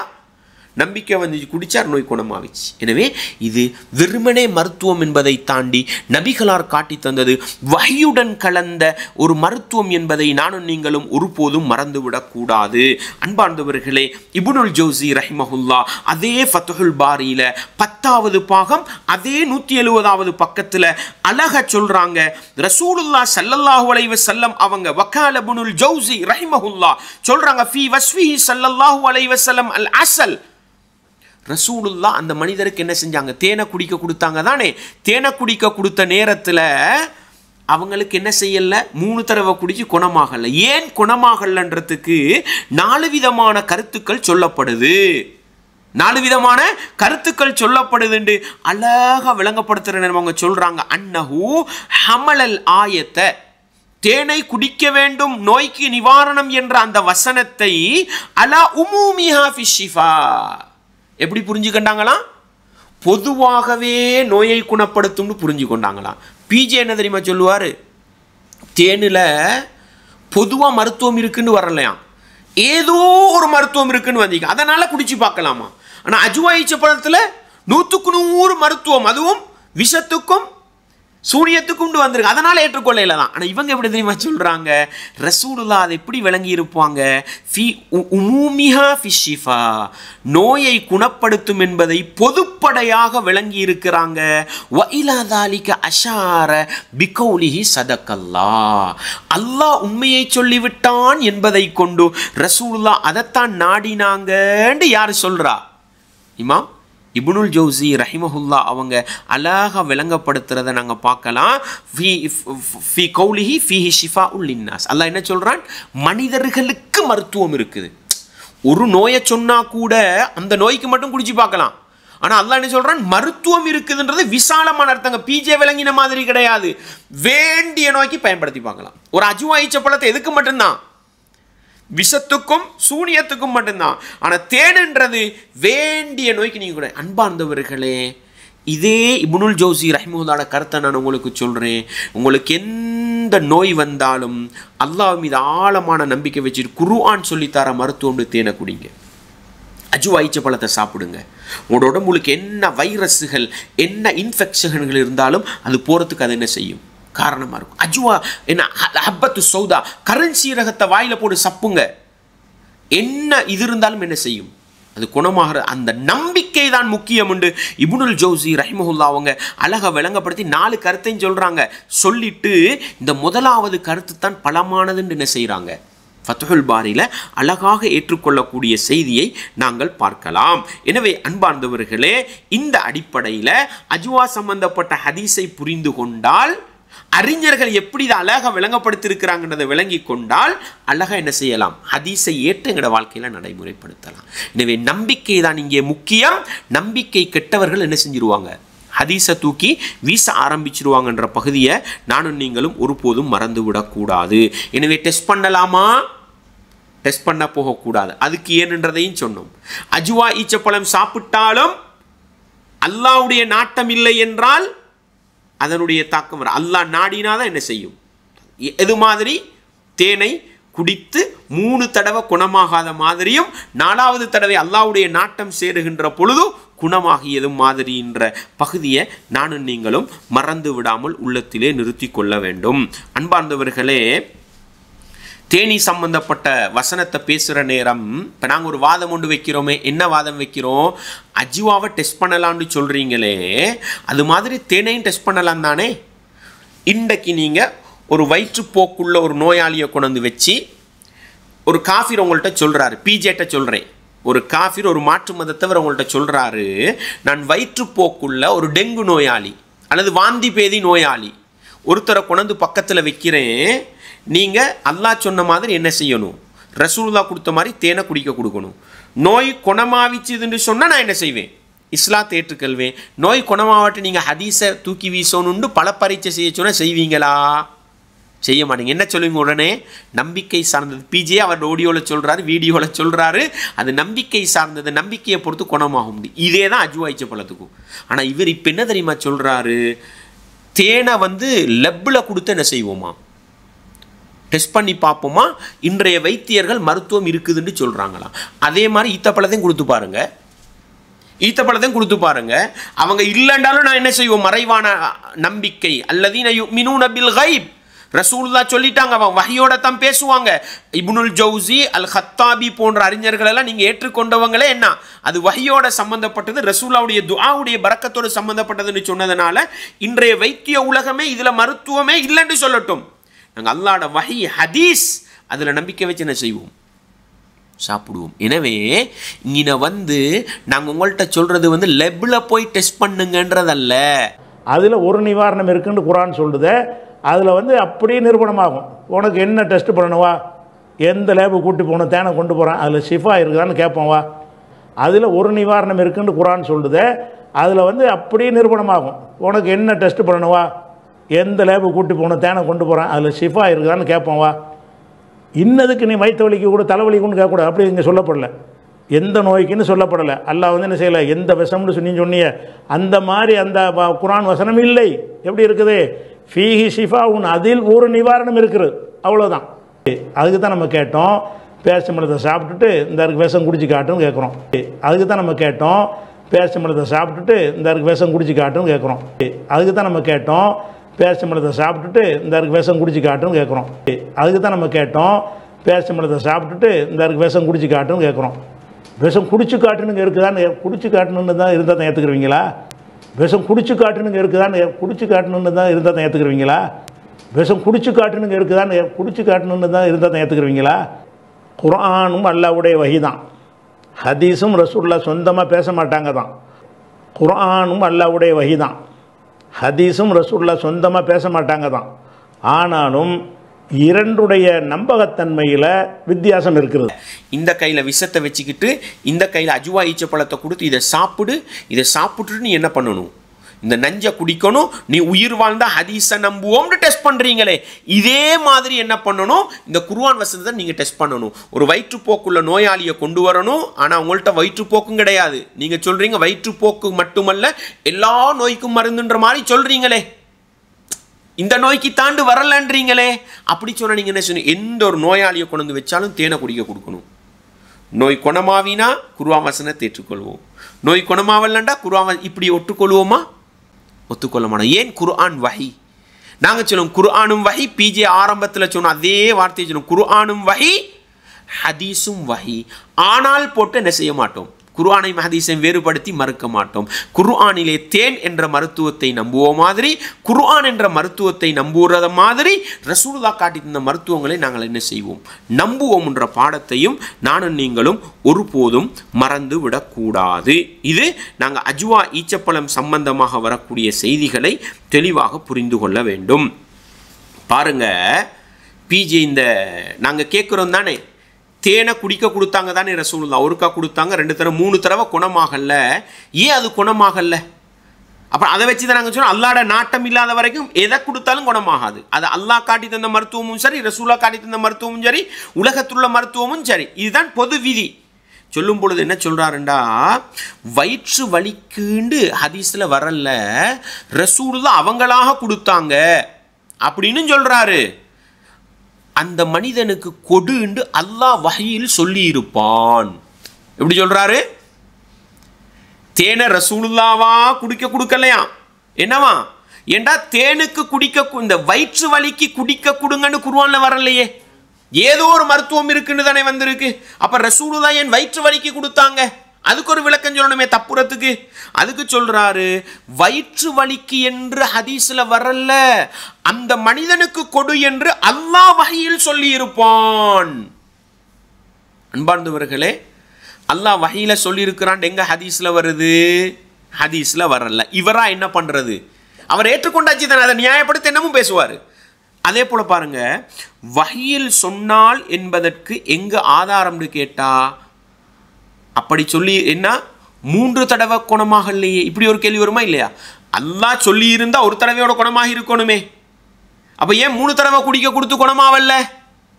எனவே வஹீல கொடுத்தாங்கன்றது என்ன இல்லை, அல்லாஹ் குர்ஆன்ல சொன்னா ரசூலுல்லாஹ் குடிக்க கொடுத்தாங்க. அதே போல பாருங்க, அல்லாஹ் கொடு என்றால் உண்மையா இருக்கணும், ஏதோ ஒரு நிவாரணம் இருக்கு என்று தானே சொல்லி இருக்கிறான்ன்றாரு. முதல்ல என்ன சொல்றாரு? வயிற்று வலிக்கு அதுல இல்ல, ரசூலுல்லாஹ் என்ன செஞ்சிருக்கணும்? அல்லாஹ் வஹி அறிவிச்சு இந்த மனிதனுக்கு கொடுன்னு சொல்லி இருக்கணும். இப்ப என்ன சொல்றாரு? அடுத்த கட்டம், அல்லாஹ் கொடுன்னு சொன்னா உண்மையா குணமாவி இருக்கணும், ஆனா அல்லாஹ் ஏதோ ஒரு நிவாரணம் இருக்குன்னு தானே சொல்லி இருக்கிறான் அப்படின்னு என்ன செய்றார்? முன்னுக்கு பின் முரணாக பேசிக் கொண்டிருக்கிறார். அல்லாஹ் சொல்றது வஹி, அல்லாஹ் சொல்றது வஹி. வஹினா கண்டிப்பா தேன்ல சிவா இருக்குது, வஹினா கண்டிப்பா தேன்ல சிவா இருக்குது. ஒரு ஆள் தேன் குடிச்சார்ல, அதில் வந்து அல்லாஹ் உண்மை சொல்கிறான், உன் வயிறு தான் பொய் சொல்லுதுன்னு ஒரு ஹதீஸ் சொன்னோம்ல. 4 தடவை குடிச்சாருன்னு, 3 தடவை குடிச்சார், வயிற்று போக்கு நிற்கலை. வஹினா கண்டிப்பாக தேனில் சிவா இருக்குது. ஒரு ஆள் தேன் குடிச்சார்ல, அதில் வந்து அல்லாஹ் உண்மை சொல்கிறான், உன் வயிறு தான் பொய் சொல்லுதுன்னு ஒரு ஹதீஸ் சொன்னோம்ல. 4 தடவை குடிச்சாருன்னு, 3 தடவை குடிச்சார், வயிற்று போக்கு நிற்கலை. வஹினா கண்டிப்பாக தேனில் சிவா இருக்குது. 4வது தடவை குடிச்சா நின்றுச்சுன்னு வருதில்ல, அது வந்து இந்த வசனத்தை சொல்லுன்னு எடுக்க இயலாது. ஏன்னு கேட்டால் இந்த வசனம் வயிற்று போக்கு கூடுன்னு சொல்லவே இல்லை. அப்ப ரசூலுல்லாஹ் கொடுத்தாங்க குணமாகலண்டா, அல்லாஹ் அறிவிச்ச வஹீல குளறுபடியா அல்லது ரசூலுல்லாஹ் கொடுத்ததுல குளறுபடியான்னு சிந்திச்சு பாருங்க. நாங்க என்ன சொல்லுவோம்? சுருக்கமான வார்த்தை, அல்லாஹ் வஹீல மருத்துவம் இருக்குதுன்னு சொல்லிட்டான், அல்லாஹ்ட நாட்டம் என்ன செய்யல, 3 தடவை வரல, 4வது தடவை வந்துட்டுது. அந்த மனிதருக்கு மட்டும் சிபாரிசு செய்யப்பட்ட விடயம். இப்போ நாங்கள் கேட்போம், அப்போ எங்களுக்கு டெஸ்ட் பண்ண இல்லாதான்னு கேட்டால் உடனே என்ன பதில்? அது அந்த மனிதருக்கு மட்டும் சொந்தமானதுன்னு என்ன பண்ணுறாரு? மழுப்பிட்டு போகிறார். அந்த விஷயம் அந்த மனிதருக்கு வந்து தேன் கொடுக்க சொல்லி அல்லாஹ் வஹீல சொல்லியிருப்பான், அதில் ஒரு நிவாரணம் இருக்குன்னு தான் சொல்லுகிறது. அந்த விஷயம் அந்த மனிதருக்கு வந்து தேன் கொடுக்க சொல்லி அல்லாஹ் வஹீல சொல்லியிருப்பான். அப்போ அல்லாட்டிருந்து இந்த மனுஷர் கூட நோயை முறையிட்ட உடனே அவருக்கு தேன் கொடுன்னு அல்லாட்டிருந்து வஹி வந்திருக்கும். அப்போ அல்லாட்டிருந்து இந்த மனுஷர் கூட நோயை முறையிட்ட உடனே அவருக்கு தேன் கொடுன்னு அல்லாட்டிருந்து வஹி வந்திருக்கும். அப்போ வேறு வகையில் சொல்லியிருக்கலாம். அந்த நோய் அந்த மனிதருக்கு மட்டும் சொன்ன ஒரு விஷயம். அல்லாஹ் அந்த மாதிரி சொல்லி இருந்தால் தானே இதை சொல்ல முடியும். அல்லாஹ் அப்படி குர்ஆனில் சொல்லவே இல்லையே, அப்போ வேறு வகையில் சொல்லியிருக்கலாம். அந்த நோய் அந்த மனிதருக்கு மட்டும் சொன்ன ஒரு விஷயம்.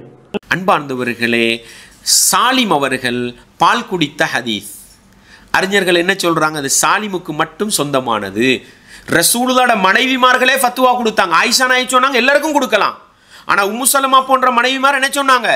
அது சாலிமுக்கு மட்டும் சொந்தமானது. அப்படி சொல்லக்கொள்ள பிஜேயின் ஆதரவாளர்களும் என்ன கேட்டாங்க? சாலிமுக்கு மட்டும் சொந்தம்ன்றதுக்கு எங்க ஆதாரம் இருக்குன்னு கேட்டாங்க. இங்க தேன்பாணி கொடுத்த ஹதீஸ்ல பிஜே என்ன சொல்றாரு? அது அந்த மனிதருக்கு மட்டும் சொந்தமானதுன்னு சொல்றாரு. இதுக்கு எங்க ஆதாரம்? வஹீல் அல்லாஹ் அறிவித்திருப்பான் அப்படின்னு சொன்னதுக்கு எங்க ஆதாரம்னு கேட்டா அதுக்கெல்லாம் என்ன இல்லை, அவர் ஏற்றுக்கொண்டதை நியாயப்படுத்த வஹீல் சொல்லியிருப்பான்டுவாங்க. நாங்க சொன்னா என்ன ஆதாரம் கேட்பாங்க. எனவே அன்பார்ந்தவர்களே, இப்படி முன்னுக்கு பின் முரணாக பேசி வழிகட்டு போனவர் தான் யார்? பிஜே என்பதை நானும் நீங்களும் ஒருபோதும் மறந்துவிடக்கூடாது. அன்பார்ந்தவர்களே, இஸ்லாமிய உறவுகளே, அடுத்ததாக பிஜே அவர்கள் இந்த ஹதீஸில் உட்டடிக்கிற ஒரு இடம் ஒன்று இருக்கு. எப்பொழுதுமே பிஜே கிட்ட இருக்கிற ஒரு பழக்கம் ஒன்று இருக்குதுன்னா, பிஜேட இயல்பு குணம் என்ன? உட்டடிக்கிற பழக்கம், தத்லீஸ் பண்ற பழக்கம், இருட்டடிப்பு செய்கிற பழக்கம். எப்படி அடிக்கிறாருன்னு பாருங்க. அஜ்வா ஹதீஸ சொல்லும் பொழுது உமர் இப்னு அப்துல் அசீஸ் ரஹிமஹுல்லாஹ் அவரை பற்றி சொல்லும் பொழுது ஒரு குறிப்பும் சொல்லுவார். என்னென்னா, உமையாக்களில் வந்த ஆட்சியாளரில் நல்ல ஆட்சியாளர் என்று போற்றப்பட்டவர். ஏன்னா அவருக்கு ஏற்ற மாதிரி ஹதீஸை மறுக்கிற மாதிரி ஒரு வாசகம் வந்துடுது, உடனே தூக்கி பிடிச்சிக்கிட்டார். நான் சொன்னேன், இப்னுல் ஜௌசி ரஹிமஹுல்லாஹ், ஹத்தாபி இமாமுக்கெல்லாம் அவருக்கு ஏற்ற மாதிரி விளங்க பாயிண்ட் கிடைச்சா நல்ல அறிஞர்கள், மாமேதைகள். அது இல்லாத புகாரி முஸ்லிம் இவங்கெல்லாம் யாரு அப்படி துட்டுக்கு விளங்குதா உங்களுக்கு? இந்த மாதிரி ஆள் தான். பாருங்க, அஹ்மத் முஸ்னத் அஹ்மதுல ஹதீஸ் வருது 1442. நான் உங்களுக்கு பிஜே என்ன சொல்றது ஆடியோ போட்டு காட்டுவேன். இந்த அஜ்வாங்கிற ஹதீஸ் வந்து பல இடங்களில் வருது. முஸ்னத் அஹ்மதில் ஒரு ஹதீஸ் 1442 வருது. எல்லாமே சாத் இப்னு அபி வக்காஸ் அறிவித்ததாகத்தான் வருகிறது. அவரிடமிருந்து ஆமீர் என்பவர் அறிவித்த. ஆமீர்னா யாருன்னு கேட்டால் அவருடைய மகன், சாத் இப்னு அபி வக்காஸுடைய மகன். எல்லா நூல்கள்லையும் அவர் அறிவித்ததான் வருகிறது. அவர் என்ன செய்கிறாருன்னு கேட்டால், உமர் இப்னு அப்துல் அசீஸுடைய காலம், அந்த இஸ்லாமிய ஹலீஃபாக்களில் ஒரு நல்ல ஹலீஃபான்னு சொல்கிறாங்கல்ல, உமர் இப்னு அப்துல் அசீஸுடைய காலம், அந்த இஸ்லாமிய ஹலீஃபாக்களில் ஒரு நல்ல ஹலீஃபான்னு சொல்கிறாங்கல்ல, உமர் இப்னு அப்துல் அசீஸுடைய காலம், அந்த இஸ்லாமிய ஹலீஃபாக்களில் ஒரு நல்ல ஹலீஃபான்னு சொல்கிறாங்கல்ல, அவருடைய காலத்தில் என்ன செய்கிறாருன்னு கேட்டால், இந்த ஆமீர் இப்னு சாதுங்கிறவர் வந்து மதீனாவுடைய ஆளுநராக இருக்கிறார். அவர் என்ன செய்கிறாருன்னு கேட்டால், இந்த மாதிரி வந்து 7 பேரிச்சம்பழம் திண்டால் அது வந்து எந்த ஒரு விஷமும் அன்றைய தினம் சாயந்தரம் ஆகிற வரைக்கும் கேடு செய்யாதுங்கிறத ரசூலுல்லாஹ் சொன்னாங்கன்னு அறிவிக்கிறார். சொன்ன உடனே உமர் இப்னு அப்துல் அசீஸ் கேட்டுட்டு இருக்கிறாரு. இப்போ கால உமர் இப்னு அப்துல் அசீஸ் சொன்னாங்க, உந்துரை ஆமீரே கவனமாயிரி, மாத்து ஹத்திதான் ரசூல் இல்லா, அல்லாவுடைய ரசூலை பற்றி என்ன அறிவிக்கிற? அப்போ இதை சொல்கிற ரசூல்லா வந்தான்னு கேட்குறாரு. அவர் கேட்குறாரு, இவர் இந்த செய்தியை சொன்ன உடனே உமர் இப்னு அப்துல் அசீஸ் கேட்குறாரு, மாத்து ஆமீரே மாத்து ஹத்திதான் ரசூல் இல்லாஹி ஸல்லல்லாஹு அலைஹி வஸல்லம், ரசூல்லா பற்றி நீ என்ன அறிவிக்கிறாய் என்பதை கவனமாக பேசு, ரசூல்லா விஷயமாக பேசுகிறாய். அவருக்கு அந்த செய்தியை கேட்டவுடனே ரசூல் சொன்ன மாட்டாங்கன்னு விளங்க தெரிஞ்சிக்கலாம். அவர் அதுக்கு ஒரு பதில் சொல்லியிருக்கிறார். என்ன சொல்கிறாரு, நான் வந்து இப்போ சாது எங்கள் வாப்பா பேரை நான் போய் சொல்லுவேன்னா, எங்கள் வாப்பா ரசூல்லா பேரில் போய் சொல்லுவாங்களான்னு ஒரு பதில் அவர் சொன்னான்னு வருது. அது கிடக்கட்டேன். இது ஏன் உமர் இப்னு அப்துல் அசீஸ் வந்து வாப்பாட்ட தான் கேட்டிருந்தான்னு சொல்கிறாரு. தெரிஞ்சு தானே இருக்குது. தெரிஞ்ச பிறகு தானே அவர் கேட்குறாரு அந்த வார்த்தை. என்ன கேட்குறாரு, நீ என்னப்பா ஹதீஸ்ன்னு இது ஹதீஸாப்பா இது அப்படிங்கிறார். ரசூல்லா பற்றி என்ன அறிவிக்கிறாய்? இதான் பார்வை. உமர் இப்னு அப்துல் அசீஸுடைய பார்வை என்ன, இது ரசூல் எந்த விஷமுன்னா இது அப்படி இருக்காது, சாத்தியம் இல்லையே, விஷத்தை குடிக்க சொல்கிற மாதிரில இருக்குது, இது தவறான மிஸ்கைட் பண்ணுற மாதிரில இருக்குது, மக்களை தப்பான வழிகாட்டுற மாதிரில இருக்குது. தெரிஞ்ச பிறகு தானே அவர் கேட்குறாரு அந்த வார்த்தை. என்ன கேட்குறாரு, நீ என்னப்பா ஹதீஸ்ன்னு இது ஹதீஸாப்பா இது அப்படிங்கிறார். ரசூல்லா பற்றி என்ன அறிவிக்கிறாய்?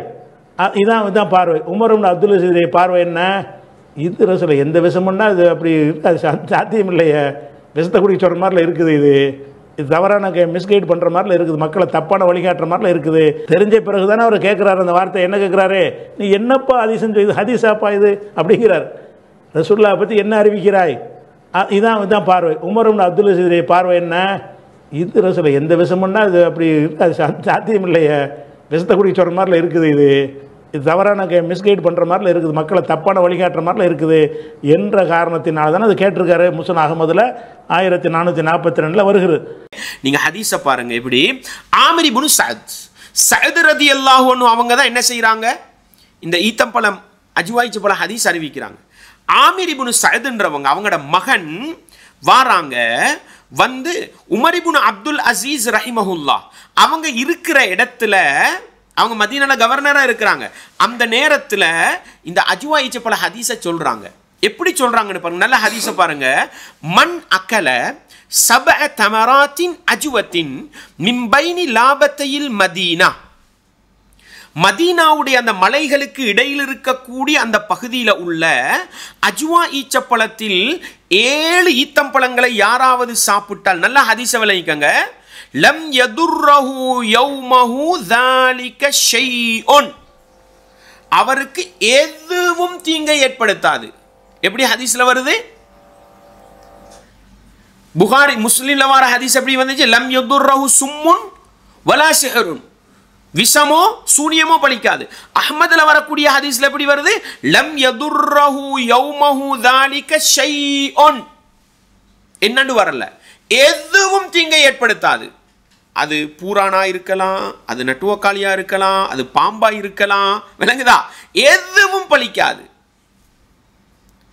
இதை சொல்லும் பொழுது உடனே உமர் இப்னு அப்துல் அசீஸ் ரஹிமஹுல்லாஹ் அவங்க கேட்டாங்களாம். ஃபக்கால உமர் உந்துர் யா ஆமிர் மா துஹத்திது அன் ரசூலில்லாஹி ஸல்லல்லாஹு அலைஹி வஸல்லம், ஆமிரே நீ ரசூலுல்லாஹ் கிட்ட இருந்த ஹதீஸ் அறிவிக்கிறாய், நல்லா பார்த்து சொல்லு அப்படின்ட்டாங்களாம். உடனே அஷ்ஹது மா கதபுத்து அலா சஅத், என்னுடைய வாப்பா சஅதுட விஷயத்துல நான் போய் சொல்லவும் இல்லை, எங்கட வாப்பா சஅது ரசூலுல்லாஹ் விஷயத்துல போய் சொல்லவும் இல்லை.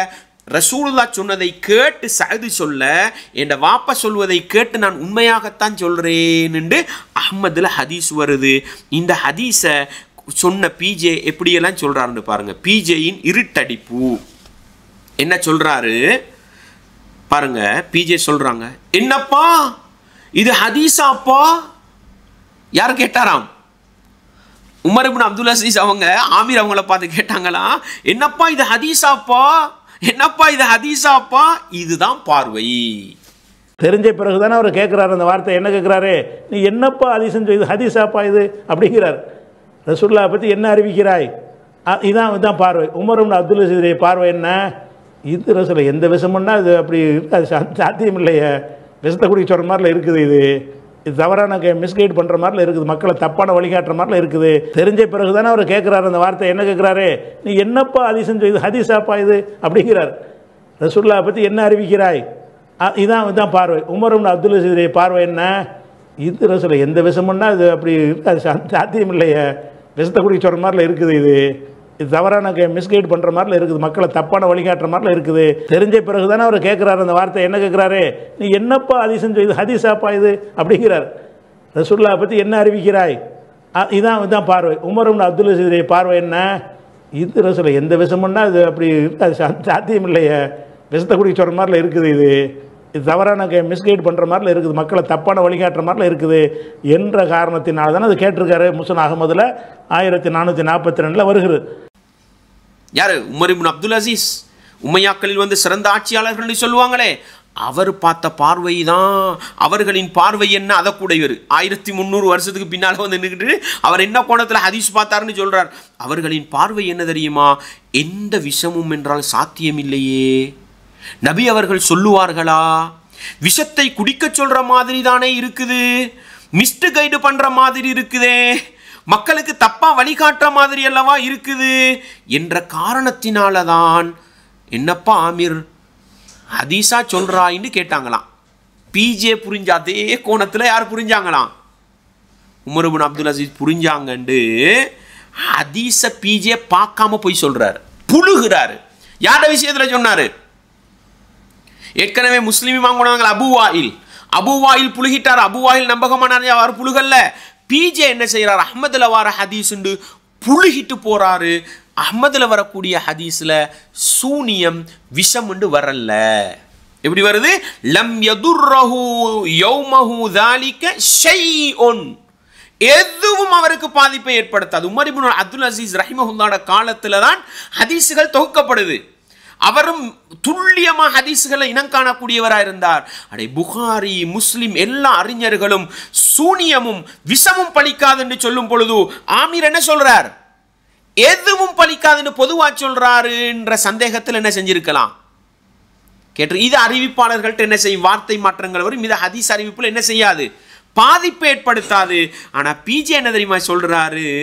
பாத்தீங்களா, சூனியமும் விஷமும் பழிக்காதுன்னு ஹதீஸ்ல வாரதனால உமர் இப்னு அப்துல் அசீஸ் அவங்க ஆச்சரியத்தோட கேட்டாங்கன்னு என்ன பண்றாரு? ஹதீஸ்ல இல்லாததை ஹதீஸ்ல வார மாதிரி சொல்றாரு. எனவே அன்பார்ந்தவர்களே, எப்பொழுதும் பிஜேயை பத்தி விளங்குங்க. பிஜேயை கண்ணை மூடிக்கொண்டு பிஜேக்கு பின்னால போற அந்த மக்களுக்கு நான் சொல்றேன், உமர் இப்னு அப்துல் அசீஸ் ரஹிமஹுல்லாஹ் கேட்டதுக்கு 2 காரணம் சொல்லலாம். ஒன்று என்ன?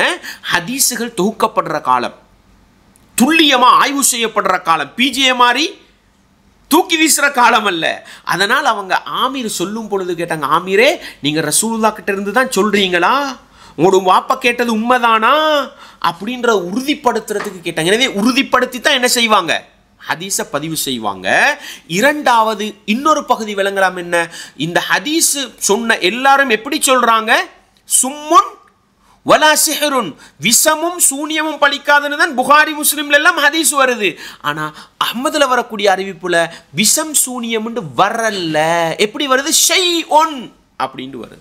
ஒன்றை சொல்லவா உங்களுக்கு? பிஜேக்கு புகாரி முஸ்லிம்ல வர ஹதீஸ் கிடைக்காம, அந்த சூனியம்ன்ற வாசகம் கிடைக்காம, இந்த ஷைஉன்ற ஹதீஸ் மட்டும் கிடைச்சிருந்தா ஏற்றுக்கொண்டிருப்பாரு. சூனியம் வரலையே. விளங்குதா உங்களுக்கு? அவரே சொல்லுவாரே, சூனியமும் வந்திருக்கு, அதனால இதை ஏற்றுக்கொள்ள மாட்டோம்னு சொல்லுவார். அதான் பாயிண்ட். அதில் சூனியமும் எந்த சூனியமும் ஒன்றும் செய்யாது, சூனியமே இல்லைங்கிறோம். அப்போ சூனியத்தை நிறுவிட்டு தான் இதுக்கு வரணும், இந்த ஹதீஸ்க்கு நீங்கள் வரணும். அந்த சூனியத்தை சேர்த்ததுனாலையும் அந்த ஹதீஸை நாங்கள் மறுக்கிறோம். அந்த சூனியத்தை சேர்த்ததுனாலையும் அந்த ஹதீஸை நாங்கள் மறுக்கிறோம். அந்த சூனியத்தை சேர்த்ததுனாலையும் அந்த ஹதீஸை நாங்கள் மறுக்கிறோம். ஆன்மீகம் கலந்து எந்த வைத்தியமும் ஒன்றும் செய்யாது, சிகரும் ஒன்றும் செய்யாதுன்னு சொல்லுவதும் போது, ஆன்மீகம் கலந்து எந்த வைத்தியமும் ஒன்றும் செய்யாது, சிகரும் ஒன்றும் செய்யாதுன்னு சொல்லுவதும் போது விளங்குதா உங்களுக்கு? எனவே அவருக்கு இந்த ஹதீஸ் அஜ்வா ஈச்சப்பழம் சாப்பிடுறது நோய் நிவாரணமாக்கும்ன்றது அவர் அடிமனசில் ஆழமா பதிஞ்சிருக்கும். இவர் மறுத்த சூனியம் இருக்கிற மாதிரி அந்த ஹதீஸ் ஏற்றுக்கொள்ளதே, அதுக்கு தான் இந்த ஹதீஸ் என்ன செய்கிறார், தூக்கி வீசி வழிகட்டு போயிருக்கிறார் என்பதை நானும் நீங்களும் ஒருபோதும் மறந்துவிடக்கூடாது. எனவே அன்பார்ந்தவர்களே, அல்லாஹ்வுக்காக சொல்கிறேன், பிஜே ஒரு ஹதீஸை சொன்னாலும் நம்பிடாதீங்க. கட்டாயம் அந்த புக்கை திறந்து பாருங்க. அஹ்மதுல வராததைத்தான் வந்த மாதிரி சொல்லியிருக்காரு. அதே மாதிரி ஃபத்துஹுல் பாரிண்டுவாரு, இங்கால தத்ரீபுர் ராவிண்டுவார், ஒவ்வொன்றிலையும் சொன்ன பொய் எடுத்துக்காரணம் தானே. ஃபத்துஹுல் பாரியில் விட்டடிச்சிட்டு போன பொய் இருக்குது பாருங்க. ஃபத்துஹுல் பாரியில் எப்படியெல்லாம் கை அடிக்கிறாருன்னு பாருங்க. ஃபத்துஹுல் பாரியில் 10வது ஜுசூல 240வது பக்கத்தில் பாருங்க, மாசிரின்னு ஒரு அறிஞர் அவர் என்ன சொல்றாரு, இந்த அஜ்வா ஈச்சப்பழ ஹதீஸுக்கு கீழே விளக்கம் இமாம் இப்னு ஹஜர் விளக்கம் கொண்டு வரும் பொழுது மாசிரி இமாம் சொல்றாங்க, ஹாதா மிம்மா லா யுஅகலு மஅனாஹு ஃபீ தரீகத்தி இல்மி திப்பி. இந்த வைத்தியத்துறையில் இந்த அஜ்வா ஈச்சப்பழம் 7 சாப்பிட்டா குணம் கிடைக்கும், பாதுகாப்பு கிடைக்கும் ஒரு விஷயத்தை என்ன செய்ய இயலாது, புரிஞ்சு கொள்ள முடியாது. உடனே புரிஞ்சு கொள்ள முடியாதுன்னு வந்துட்டுதே, உடனே பிஜே தூக்கிட்டார். பார்த்தீங்களா, அன்றைக்கே அறிஞர்கள் என்ன செஞ்சாங்க, ஹதீஸை தூக்கி வீசிட்டு போய்த்தாங்க, உடனே முடிவு பண்ணிட்டாரு. ஃபத்துல் பாரில் சொல்கிறார், நாங்கள் சொன்னால் ஹதீஸ் மறுப்பாளர்கள். ஃபத்துல் பாரில் இந்த அஜ்வாவுக்கு என்னென்னலாம் அறிஞர்கள் சொல்லியிருக்கிறாங்கன்னு எடுத்துக்காட்டுறார். அவர்கள்லாம் நீங்கள் அறிஞர்கள்னு சொல்லக்கூடிய ஆளுக்கு தான் என்ன சொல்கிறார், காலல் மாசிரி சொல்கிறாரு, ஹாதா மிம்மாலா யோக்கல் மானாஹுபி தரிக்கத்து இல்மி திப்பி. மருத்துவ வகையில் இது அறிந்து கொள்ளக்கூடிய முடியாத விஷயமா இருக்குது, கிடையாதுங்கிறார். மருத்துவத்தில் இந்த அஜ்வாவுக்கு அப்படி ஒரு தன்மை கிடையாதுன்னு சொல்கிறார். அப்போ அது ஒரு விஷயம் சொல்லிடுறாரா. அதே மாதிரி என்ன செய்கிறாருன்னு கேட்டால், இதுக்கு பதில் சொல்லும்போது பல விதமாக சமாளிக்கிறாங்க. எப்படி சொல்கிறாங்கன்னு கேட்டால், இது அந்த காலத்தில் அந்த அஜ்வா இருந்து இப்போ இல்லாமல் போயிருக்கும், இப்போ திண்டு காட்டி சொல்லக்கூடாதுல்ல. அதுக்கு என்ன செய்கிறான்னு கேட்டால், இஸ்திம்ரார் உக்கு ஷிஃபாபி ஜமானினா காலிபன், நம்ம காலத்தில் இந்த தொடர்பாக வைத்தியம் நடந்து கொண்டு இருந்தால் அதை சொல்லுங்கள். அப்படி இல்லைன்னு சொன்னால் பெரும்பாலும் குணமாகலான்னு சொல்லிட்டு போங்க. பெரும்பாலும் ஆகுமா, எந்த விஷமும் தீங்கிழைக்காதுன்னு அடித்து சொல்கிற ஒரு ஹதீஸுக்கு ஓரளவுக்கு குணம் கிடைச்சாலும் கிடைக்கலான்னு அப்படி சொல்லிக்கணுமா வழக்கம். அடித்து சொல்கிற மாதிரி இருந்தாலும் நம்ம என்ன செய்யணுமா, அடிக்காமல் சொல்லணுமா அப்படிங்கிற மாதிரி என்ன செய்கிறாங்க, அந்த விளக்கத்தை மாற்றி சொல்கிறாரு இந்த மாசிரிங்கிறவர். பின்னுக்கு என்னவெல்லாம் சொல்லப்பட்டிருக்குது அப்படின்றது அவர் பார்க்கல, விளங்கிச்சா. அதே அறிஞர் பின்னுக்கு என்ன சொல்கிறாருன்னு சொன்னால், வலவு சஹ, இந்த அஜ்வா ஈச்சப்பழம் சாப்பிட்டால் நோய் குணமாகும் என்பது இதை பிஜே சொல்லலை, சாத்தியமாக இருந்தால் அது என்ன செய்யும், ஏதோ ஒரு அமைப்புல விஷத்துக்கு அதில் என்ன செய்யும், ஈத்தப்பழத்தில் ஒரு தாக்கம் உண்டு இருக்கலாம் அப்படின்னு சொல்லிட்டு அவர் சொல்றார். லம் யுக்தர் அலா இதுஹாரி வஜ்ஹில் இக்திசாரி அலா ஹாதில் அததுன்றார். ஈச்சம்பழத்தை சாப்பிட்டா சில நேரம் என்ன பண்ணலாம், குணம் கிடைக்கலாம். இந்த 7 தடவை சாப்பிட்டாண்டு வருதே, 7 ஈத்தம்பழம் எண்ணிக்கை வருதே, இதை என்ன செய்ய முடியாது, 7ன்னு சொல்லிக்கொள்ள முடியாது. ஒரு மனிதன் 7 சாப்பிட்டு பார்த்தாரு, குணம் கிடைக்கல, 10 சாப்பிடுவாரு, குணம் கிடைக்கல, 15 சாப்பிடுவாருன்ற கருத்தை என்ன பண்றார், 7 ஈத்தம்பழம்னு சுருக்க முடியாது. அதை விட அதிகமானதுன்னு என்ன பண்ணலாம், ஹதீஸ மறுக்கல். இவர் என்ன தெரியுமா சொன்னார், உடனே முன்னுக்குள்ள துண்டை பார்த்ததோட ஹாதா மிம்மாலா யுஅக்கல், ஹாதா மிம்மாலா யுஅக்கல், யுஅக்கல்டா என்ன, இது புத்திக்கு படாதது மாறிக்குன்னு தானே பிஜே விளங்குறது. உடனே பார்த்தீங்களா ஹதீஸை மறுத்துட்டு போய்த்தாருன்னு விட்டடிச்சிட்டு போய்த்தாரு. அதே நேரம் இதே மாசிரி இமாம் அவங்க ஒரு பதிலை சொல்றாங்க. அந்த பதில என்ன தெரியுமா, மாசிரி இமாம் பதில் சொல்லல, ஆனால் மாசிரி இமாம்ட பேரில் போட்டுட்டு போயிடுவார். யாரு, இமாம் குர்துபி ரஹிமஹுல்லா அவங்க ஒரு கருத்து சொல்றாங்க. என்ன கருத்து சொல்றாங்கன்னு நல்லா பார்த்துங்க, நான் உங்களுக்கு ஆடியோவை போட்டு காட்டுறேன். மாசிரி இமாம் சொன்னது என்ன, வைத்தியத்துறையில் ஈத்தம்பழம் 7 சாப்பிட்டா பாதுகாப்பு இருக்குதுன்றது என்ன செய்யலாது, ஏற்றுக்கொள்ள இயலாது. இந்த 7ன்றதெல்லாம என்ன 7 விட கூடவும் என்ன செய்யலாம் பாவிக்கலாம் ஹதீஸம் இருக்குல்ல. இந்த எண்ணிக்கை என்ன சொல்றார், 7 சாப்பிட்டு குணம் கிடைக்கல 10 சாப்பிடலாம், 10 சாப்பிட்டு குணம் கிடைக்கல 15 சாப்பிடலாம்னு விளங்கலாம்னு என்ன பண்றார், ஹதீஸ சஹீஹ்னு தான் சொல்றாரு. குருத்துபி இமாம் அவங்க அதே பக்கத்துல தொடர்ந்து விளக்கம் சொல்லும் பொழுது அவங்க என்ன தெரியுமா சொல்றாங்க, லாஹிருல் அஹாதீஸ், இந்த ஹதீஸுடைய வெளிப்படைகளை பார்க்கும் பொழுது ஹுசூசியத்து அஜ்வத்தில் மதீனா பிதஃபி சும்மி வ இப்தாலி சிஹர், விஷத்தை இல்லாமலாக்குவதற்கும் சூனியத்தின் தாக்கத்தை இல்லாமலாக்குவதற்கும் அஜ்வா என்ற மதீனாவில் இருக்கக்கூடிய ஈச்சப்பழம் தான் என்ன செய்யும், குறிப்பா வரும், எல்லா ஈச்சப்பழமும் வராது அப்படின்னு சொல்லிட்டு அவங்க சொல்றாங்க. வல் முத்துலகு மின்ஹா மஹ்மூலுன் அலல் முகையதி, இதை பிஜே ஒரு குறையா சொல்லிட்டு போவாரு. பாருங்க ஹதீஸை புரிஞ்சு கொள்ற மாதிரின்னு ஒரு நையாண்டி பண்ணிட்டு போவாரு. அன்பார்ந்த நான் உங்களுக்கு சொன்னேன், ஹதீஸ் கலையில 2 ஹதீஸ் 2 மாதிரி வார்த்தை வித்தியாசங்கள் வந்தா இது பொதுவா வந்திருக்கும், இது குறிப்பிட்டு வந்திருக்கும். என்ன பண்ணுவாங்க, இந்த குறிப்பிட்டு வந்ததை பொதுவானதுல போட்டு சட்டம் எடுப்பாங்க. சில நேரம் குறிப்பா வந்ததை பொதுவானதை போட்டு என்ன செய்வாங்க, சட்டம் எடுப்பாங்க. ஒன்று தெளிவில்லாம வந்திருக்கும், தெளிவா வந்ததை விளக்கமா கொடுத்து என்ன செய்வாங்க. இது ஹதீஸ் கலையில 2 ஹதீஸை புரிஞ்சு விளங்குற பகுதியில் மிக பிரபலியமானது. நான் உங்களுக்கு ஏற்கனவே சொன்னேன், பிஜேக்கு ஹதீஸுகள் முரண்படுற மாதிரி விளங்கினா ஒன்றை ஒன்றோடு உரசி பார்த்து விளங்குற அறிவு சரியா இல்லைண்டே, அதுதான் இங்கே தாக்கம் செலுத்துது. என்ன சொல்றாங்கண்டா, அஜ்வா ஈச்சப்பழம் வந்திருக்கிறத நாங்க எப்படி விளங்கணும்டா, மதீனாவில் இருக்கிற அஜ்வா ஈச்சப்பழம் அப்படின்னு விளங்கணும். ஏன் அப்படி விளங்கணும்டாங்க, அஹ்மதுல வரக்கூடிய ஹதீஸ்ல எப்படி மிம்பைன லாபத்தையில் மதீனான்னு வந்துச்சு, மதீனாவுடைய எல்லைப்புறத்தில் இருக்கிறது வந்து. அதே போல ஃபில் அஜ்வத்தில் ஆலியாண்ட ஹதீஸ்ல வந்து முஸ்லிம்ல வர ஹதீஸ் ஆலியா என்ன அந்த பிரதேசத்தில் இருக்கக்கூடிய உயர் ரக அஜ்வா ஈச்சப்பழம்னு வந்துச்சு. இதை வச்சு என்ன சொல்றாங்க, பொதுவாக ஈத்தப்பழம்னு விளங்காம மதீனாவில் இருக்கிற அதுவும் அந்த ஆலியான்ற பகுதியில் இருக்கக்கூடிய அந்த ஈத்தப்பழம் குறிப்பிட்டு விளங்குவோம்னு சொல்லி கொண்டு வந்துட்டு அதே குருத்துபி இமாம் தான் சொல்றாங்க, ஃபகால குருத்துபி இமாம் சொல்றாங்க, சில அறிஞர்கள் என்ன பண்றாங்க, வமின் அஇம்மத்தினா, எங்கள்ல சில அறிஞர்கள் மன் தக்கல்லஃப லிதாலிக, இந்த ஹதீஸை புரிய வைக்கிறதுக்கு கஷ்டப்பட்டு என்ன செஞ்சிருக்கிறாங்க, ஒரு முயற்சி செஞ்சிருக்கிறாங்க. என்னண்டா, இன்ன சுமூம இன்னமா தக்குத்துலு லி இஃப்ராத்தி புரூதத்திஹா, ஈச்சப்பழத்தை சாப்பிட சாப்பிட என்ன செய்யுமாம், உடம்பு சூடாகி அதன் காரணமாக குளிர்த்தி என்ன செய்யுமாம், போக்குவதன் மூலம் என்ன செஞ்சிருமாம், உடம்புல உள்ள விஷத்தை இல்லாமலாக்கும். ஃபைதா தாவம அல தஸஹ்புஹி பில் அஜ்வா, ஒவ்வொரு நாளும் காலையில 7 ஈத்தப்பழம் அஜ்வாவை சாப்பிடுற நேரம் அது தஹக்கமத் ஃபீஹில் ஹராரத்து, உடம்புல என்ன செய்யும், சூடு அதிகரிக்கும். அதனால என்ன செய்யும்னு சொன்னா இந்த விஷம் என்ன செய்யும், உடம்புல இருந்து இல்லாம போறதுக்கு அது காரணமா இருக்கும்.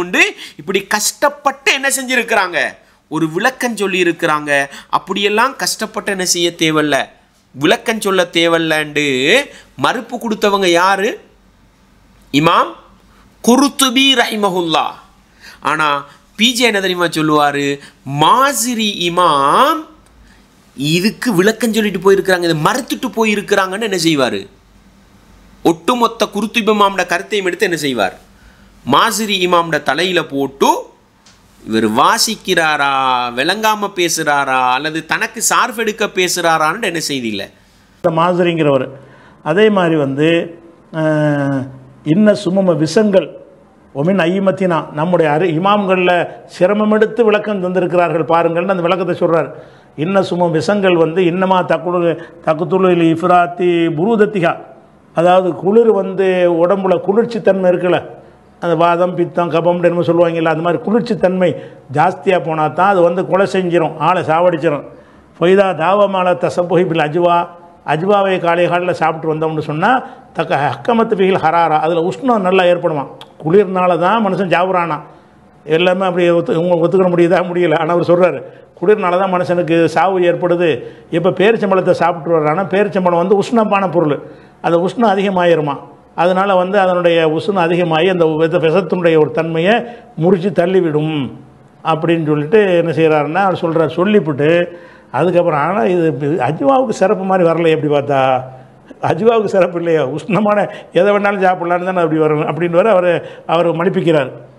சுருக்கம் என்ன தெரியுமா, நம்ம பிஜேட அந்த முழு ஆய்வுகளையும் பார்க்கிற நேரம் தனக்கேற்ற மாதிரி என்ன செய்கிறார், அறிஞர்களை தூக்கி அறிஞர்களை கீழே போட்டு அவங்களோட கருத்துக்களை முன்னுக்கு பின்னுக்கு என்ன செஞ்சு மாற்றி வச்சு மக்களை ஏமாற்றுகிறார் என்கிற ஒரு அடிப்படை மாத்திரம் எங்களுக்கு விளங்குதுன்றதை நாங்கள் மிச்சம் தெளிவாக புரிந்து கொள்ளலாம்.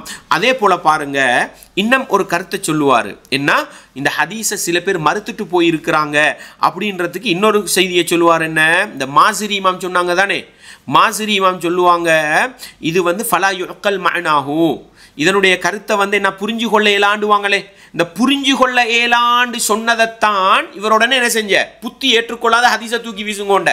அவர் அப்படி சொல்லலை, புரிஞ்சு ஃபலா யுக்கல் மஅனாஹு, 7 ஈத்தம்பழம் சாப்பிடுங்கன்றதை புரிஞ்சு கொள்ள இயலா. அப்போ எப்படி சாப்பிடணும், 7 சாப்பிட்டு சரி வராடி 10 சாப்பிடு, அதை ஹதீஸ் தெளிவாக விளங்கும்.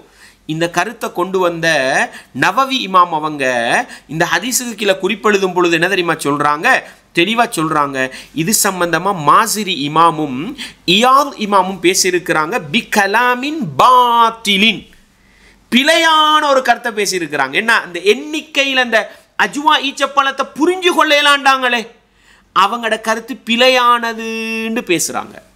யாரு, அண்டக்கே நவவிமாம் பதில் கொடுத்துட்டு போயிருக்கிறாங்க. இப்போ பிஜேயும் என்ன செஞ்சிருக்கலாம், அட ஹதீஸை ஏற்றுக்கொள்கிற மனநிலை இருந்தால் சரியான கருத்தெடுத்து என்ன செய்யலாம், ஹதீஸை புரிஞ்சுட்டு போயிருக்கலாம். ஆனால் என்ன, பிஜே அப்படி ஹதீஸை புரிகிறவர் அல்ல.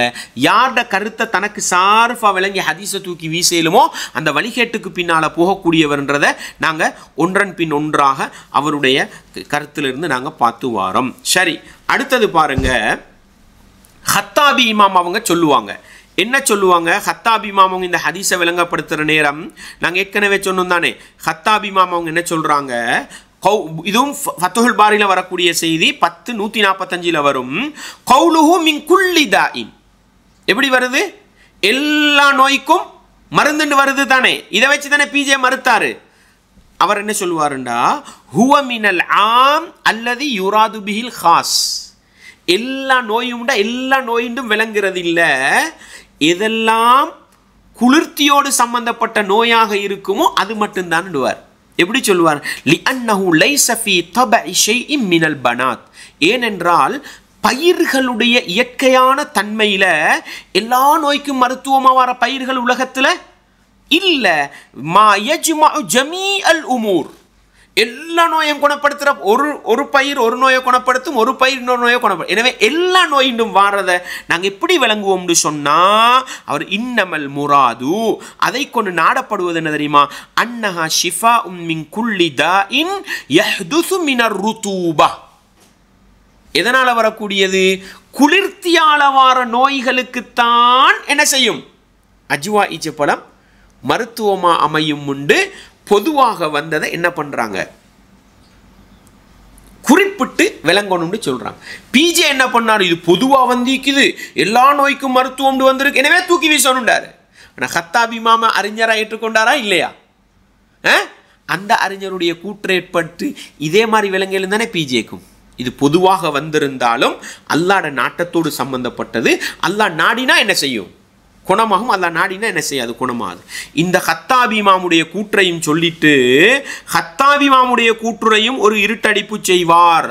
என்ன இருட்டடிப்பு தெரியுமா, பாருங்க, அதுல அடுத்த வரீங்க, இது யஹ்துசு மினர் ருதூபா, என்ன சொன்னாங்க, குளிர்த்தியால் வருகிற நோய்களுக்குத்தான் மருத்துவம் அமைகின்றார். அதுக்கு அடுத்த வசனம், வகால அபூபக்கர் இப்னுல் அரபி, அபூபக்கர் இப்னுல் அரபி ரஹிமஹுல்லா அவங்க சொல்றாங்க, நல்லா பார்த்துக்கங்க, அல் அஸலு இந்தல் அத்திப்பாஇ, வைத்தியர்களிடத்துல தேன் என்றது. இப்ப தேனை பத்தி யார் பேசுறா, அபூபக்கர் இப்னுல் அரபி பேசுறாங்க. இவர் என்ன தெரியுமா சொல்லுவார், அவரோட ஓடியோல, ஹத்தாபி இமாம் இந்த அஜ்வா ஈச்சப்பழத்தை நம்புறவங்களுக்கு பதில் கொடுத்துட்டு போயிருக்கிறாரு. எது, தேம்பானியை வச்சு. ஹத்தாபி சொல்கிறார், என்ன செய்கிறாருன்னு கேட்டால், விஷத்தை மௌத்தை தவிர அனைத்துக்கும் மருந்துன்னு சொல்கிறாங்கல்ல, இது அனைத்துக்கும் என்று பொதுவாக சொன்னாலும் சிலதுக்கு என்று வைத்துக்கொள்ள வேண்டும்ங்கிறார். எப்படி அர்த்தம்? பதில் அவர் சொல்கிறாரு, ஹத்தாபி சொல்கிறாரு, மின்குள்ளி தாயின் ஒவ்வொரு ஒரு நோய் என்பதற்கு அர்த்தம் என்னென்று கேட்டால், ஹுவ மினல் ஆமில்லது யுராது பில் ஹாசு, அந்த பொதுவானதை நாடாமல் குறிப்பானதை நாடிக்கொள்ள வேண்டும்.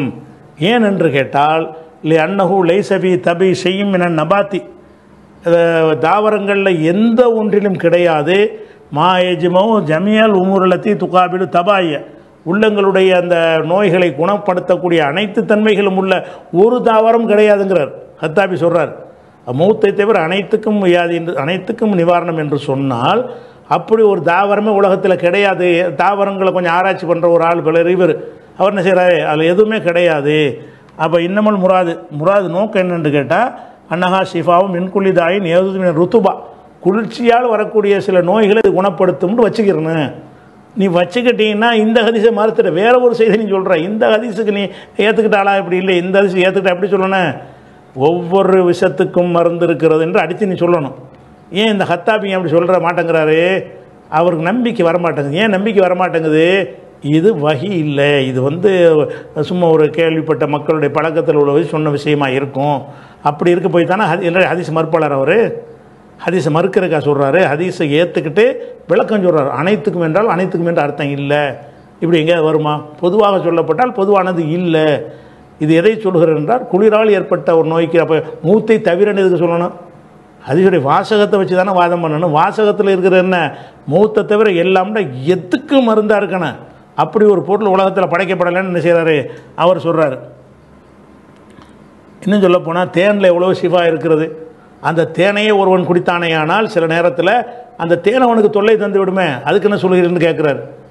அப்போ இந்த மருத்துவம் என்பதையெல்லாம் நீங்கள் மார்க்கத்துக்கு சொல்கிற மாதிரியான மதிப்போட முக்கியத்தோடு நீங்கள் சொல்லக்கூடாது. மாற்றியும் நடக்கலாம். மக்களுக்கு சொல்லும் பொழுது இதெல்லாம் அந்த காலத்தில் இருந்த மருத்துவ முறைகளை நபிகள் நாயகம் அவர்கள் அந்த காலத்து மக்கள் நம்பிக்கைக்கு ஏற்ப எடுத்து சொல்லியிருப்பார்கள் அப்படின்னு சொல்லிட்டு கடந்து போனால் பஞ்சாயத்தில். ஆனால் நான் ஹத்தாபிமாம் பேசினது எதை பற்றி? அஜ்வா ஈச்சப்பழத்தை பற்றி. இப்னுல் அரபி பேசுறது எதை பற்றி?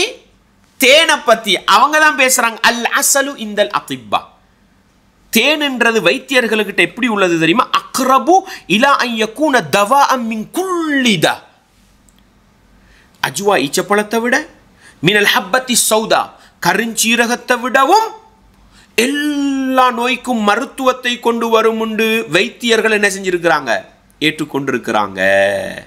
சொல்லிட்டு அவர் சொல்றாரு, வமஅதாலிக, வைத்தியர்கள் தேன்ன்றது எல்லா நோய்க்கும் மருத்துவமாக இருந்தாலும் ஃபஇன்ன மினல் அம்ராதி, சில நோய்கள் இருக்குது, மாலவ் ஷரிப சாஹிபுல் அஸல, அந்த நோயாளி தேனை குடித்து விட்டால் லதஅதா பிஹி, அது அவருக்கு எலர்ஜிக் ஆகிரும், அது அவருக்கு சைடு எஃபெக்ட் ஆகிரும், நோயை கூட்டி விட்டுரும்ன்றாரு. சொல்லிட்டு சொல்றார், ஃபஇன் கானல் முராது பிகௌலிஹி ஃபில் அஸலி, தேனில மருத்துவம் இருக்குதுன்னு அல்லாஹ் சொன்னானே, அதை கொண்டு அல் அக்ஸரு அல் அக்லப், பெரும்பாலும் தேன்ல என்ன இருக்குது? மருத்துவம் இருக்குதுன்னு நாடுற மாதிரி, அல் ஹப்பத்தி சௌதா அலா தாலிக அவுலா, கருஞ்சீரகத்தையும் எல்லா நோய்க்கும் மருத்துவம், மௌத்தை தவிர எல்லா நோய்க்கும் மருந்து தானே, அப்படி எடுக்காம எப்படி எடுக்கிறது பொருத்தம்? கருஞ்சீரகத்தில் எல்லா நோயும் எடுக்காம சில நோய்களுக்கு என்ன இருக்குது மருத்துவம் எடுங்கன்னு என்ன விளங்கப்படுத்துறார்? விளங்குதா உங்களுக்கு? பிஜே 7 ஈச்சம்பழம் அஜ்வா திண்டா தூக்கி வீசணுண்டாரே, அதே மாதிரி கருஞ்சீரக ஹதீஸை தூக்கி வீசுறாரு. ஏன்? மௌத்தை தவிர எல்லா நோய்க்கும் மருந்துன்னு வந்துட்டு அப்படி மருத்துவம் கொண்டு வரையலாண்டார். இந்த ஹத்தாபிமாம் அதை ஜம்மு பண்றாங்க. எப்படி? எல்லா நோயின் அர்த்தம் என்ன தெரியுமா? குளிரோடு சம்பந்தப்பட்ட நோய்களுக்குத்தான் மருத்துவமா அமையும். ஏன்? உலகத்தில் எந்த தாவரமும் எல்லா நோய்க்கும் என்ன செய்யாது, மருந்தா அமையாதுன்னு அவங்க சொல்ல, அவங்களோட கருத்தை நியாயப்படுத்துறதுக்கு தான் அபூபக்கர் இப்னுல் அரபி தேனை கொண்டு நிப்பாடுறார். எம் தேன் எப்படி வருது? பிஜேஎம் என்ன சொன்னார்? தேன்ன்றது இந்த நோய்க்குண்டு வரல, அப்ப எல்லா நோய்க்குண்டு விளங்குற வாய்ப்புகள் அதிகம். இப்னுல் அரபி ரஹிமஹுல்லாஹ் அவங்க சொல்றாங்க, தேனை பொறுத்த வகையில வைத்தியர்கள் எப்படி பார்த்தாங்கண்டா, எல்லா நோய்க்கும் மருத்துவமாக இருக்கிறதுக்கு தகுதியானது தேனுண்டு விளங்கினாங்க. ஆனாலும் தேனும் என்ன செய்யும்? பெரும்பாலும் தான் என்ன செய்யும்? நோய்களுக்கு மருத்துவமாகவும் சில பேருக்கு நோய் என்ன செஞ்சுட்டுரும்? அதிகப்படுத்தி விட்டுடுன்னு சொல்லிட்டு அவர் சொல்றாரு. அதே மாதிரி நாங்கள் எதையும் விளங்குவோம். ஹப்பத்து சோதா கரிஞ்சீரகமும் எல்லா நோய்க்குண்டு விளங்க மாட்டோம். சில நோய்களுக்கு என்ன செய்யும்? நாங்கள் எப்படி சொல்லுவோம்? எல்லா நோய்களுக்கும்ன்றது அல்லாஹ் நாடினால் என்ன செய்யும். ப்ளஸ் அதுவும் சேரும் பொழுது வேண்டிய நோய்க்கு சாப்பிட்டு பார்க்கலாம். வேண்டிய நோய்க்கு அஜுவாய்ச்ச பழத்தை சாப்பிட்டு பார்க்கலாம். வேண்டிய நோய்க்கு தேனை குடிச்சு பார்க்கலாம். நம்பிக்கை எங்க இருக்கணும்? அல்லாஹ் தேனை மருத்துவம் என்று சொன்னான். நபி அவர்கள் அஜுவாவையும் கரிஞ்சீரகத்தையும் மருத்துவம் உண்டாங்க. நான் அல்லாஹ்ல நம்பிக்கை வச்சு சாப்பிடுறேன். அல்லாஹ் குணப்படுத்தலாம். விளங்குதா? எனவே இங்கே நம்பிக்கை தான் முக்கியம் என்பதை இந்த அறிஞர்கள் அழகாக விளங்கப்படுத்துறாங்க. பிஜே எப்படி தெரியுமா பார்த்தார்? இதெல்லாம் அவருக்கு சார்பாக பார்த்தார். எனவே ஹத்தாபி இமாமுடைய கூற்றுக்கு இருட்டடிப்பு செய்தவர் யார்? பிஜே என்றதையும் நாங்கள் இப்னு ஹஜருல் அஸ்கலானி ரஹிமஹுல்லா அவர்களுடைய ஃபத்துஹுல் பாரி என்ற புத்தகத்தை பார்க்கிற பொழுது மிக தெளிவாக புரிந்து கொள்ளலாம். இதுதான் அஜ்வான்ற ஹதீஸோடு சம்பந்தப்பட்ட விஷயம். நாங்கள் பிஜே கிட்ட இன்னொரு கேள்வி கேட்போம். இது பரவலாக கேட்கறது தான். என்ன, சில பேர் கேட்குறாங்க, அவர் சொல்கிறார், சில பேர் கேட்குறாங்க, அப்போ ஃபாத்திஹா ஓதி குணமாவிச்சுதே, ஃபாத்திஹா ஓதி டெஸ்ட் பண்ணுவோமா அப்படின்னு சில பேர் கேட்க. நானும் என் வீடியோவில் கேட்டிருக்கிறேன் 2015-16 காலப்பகுதியில்.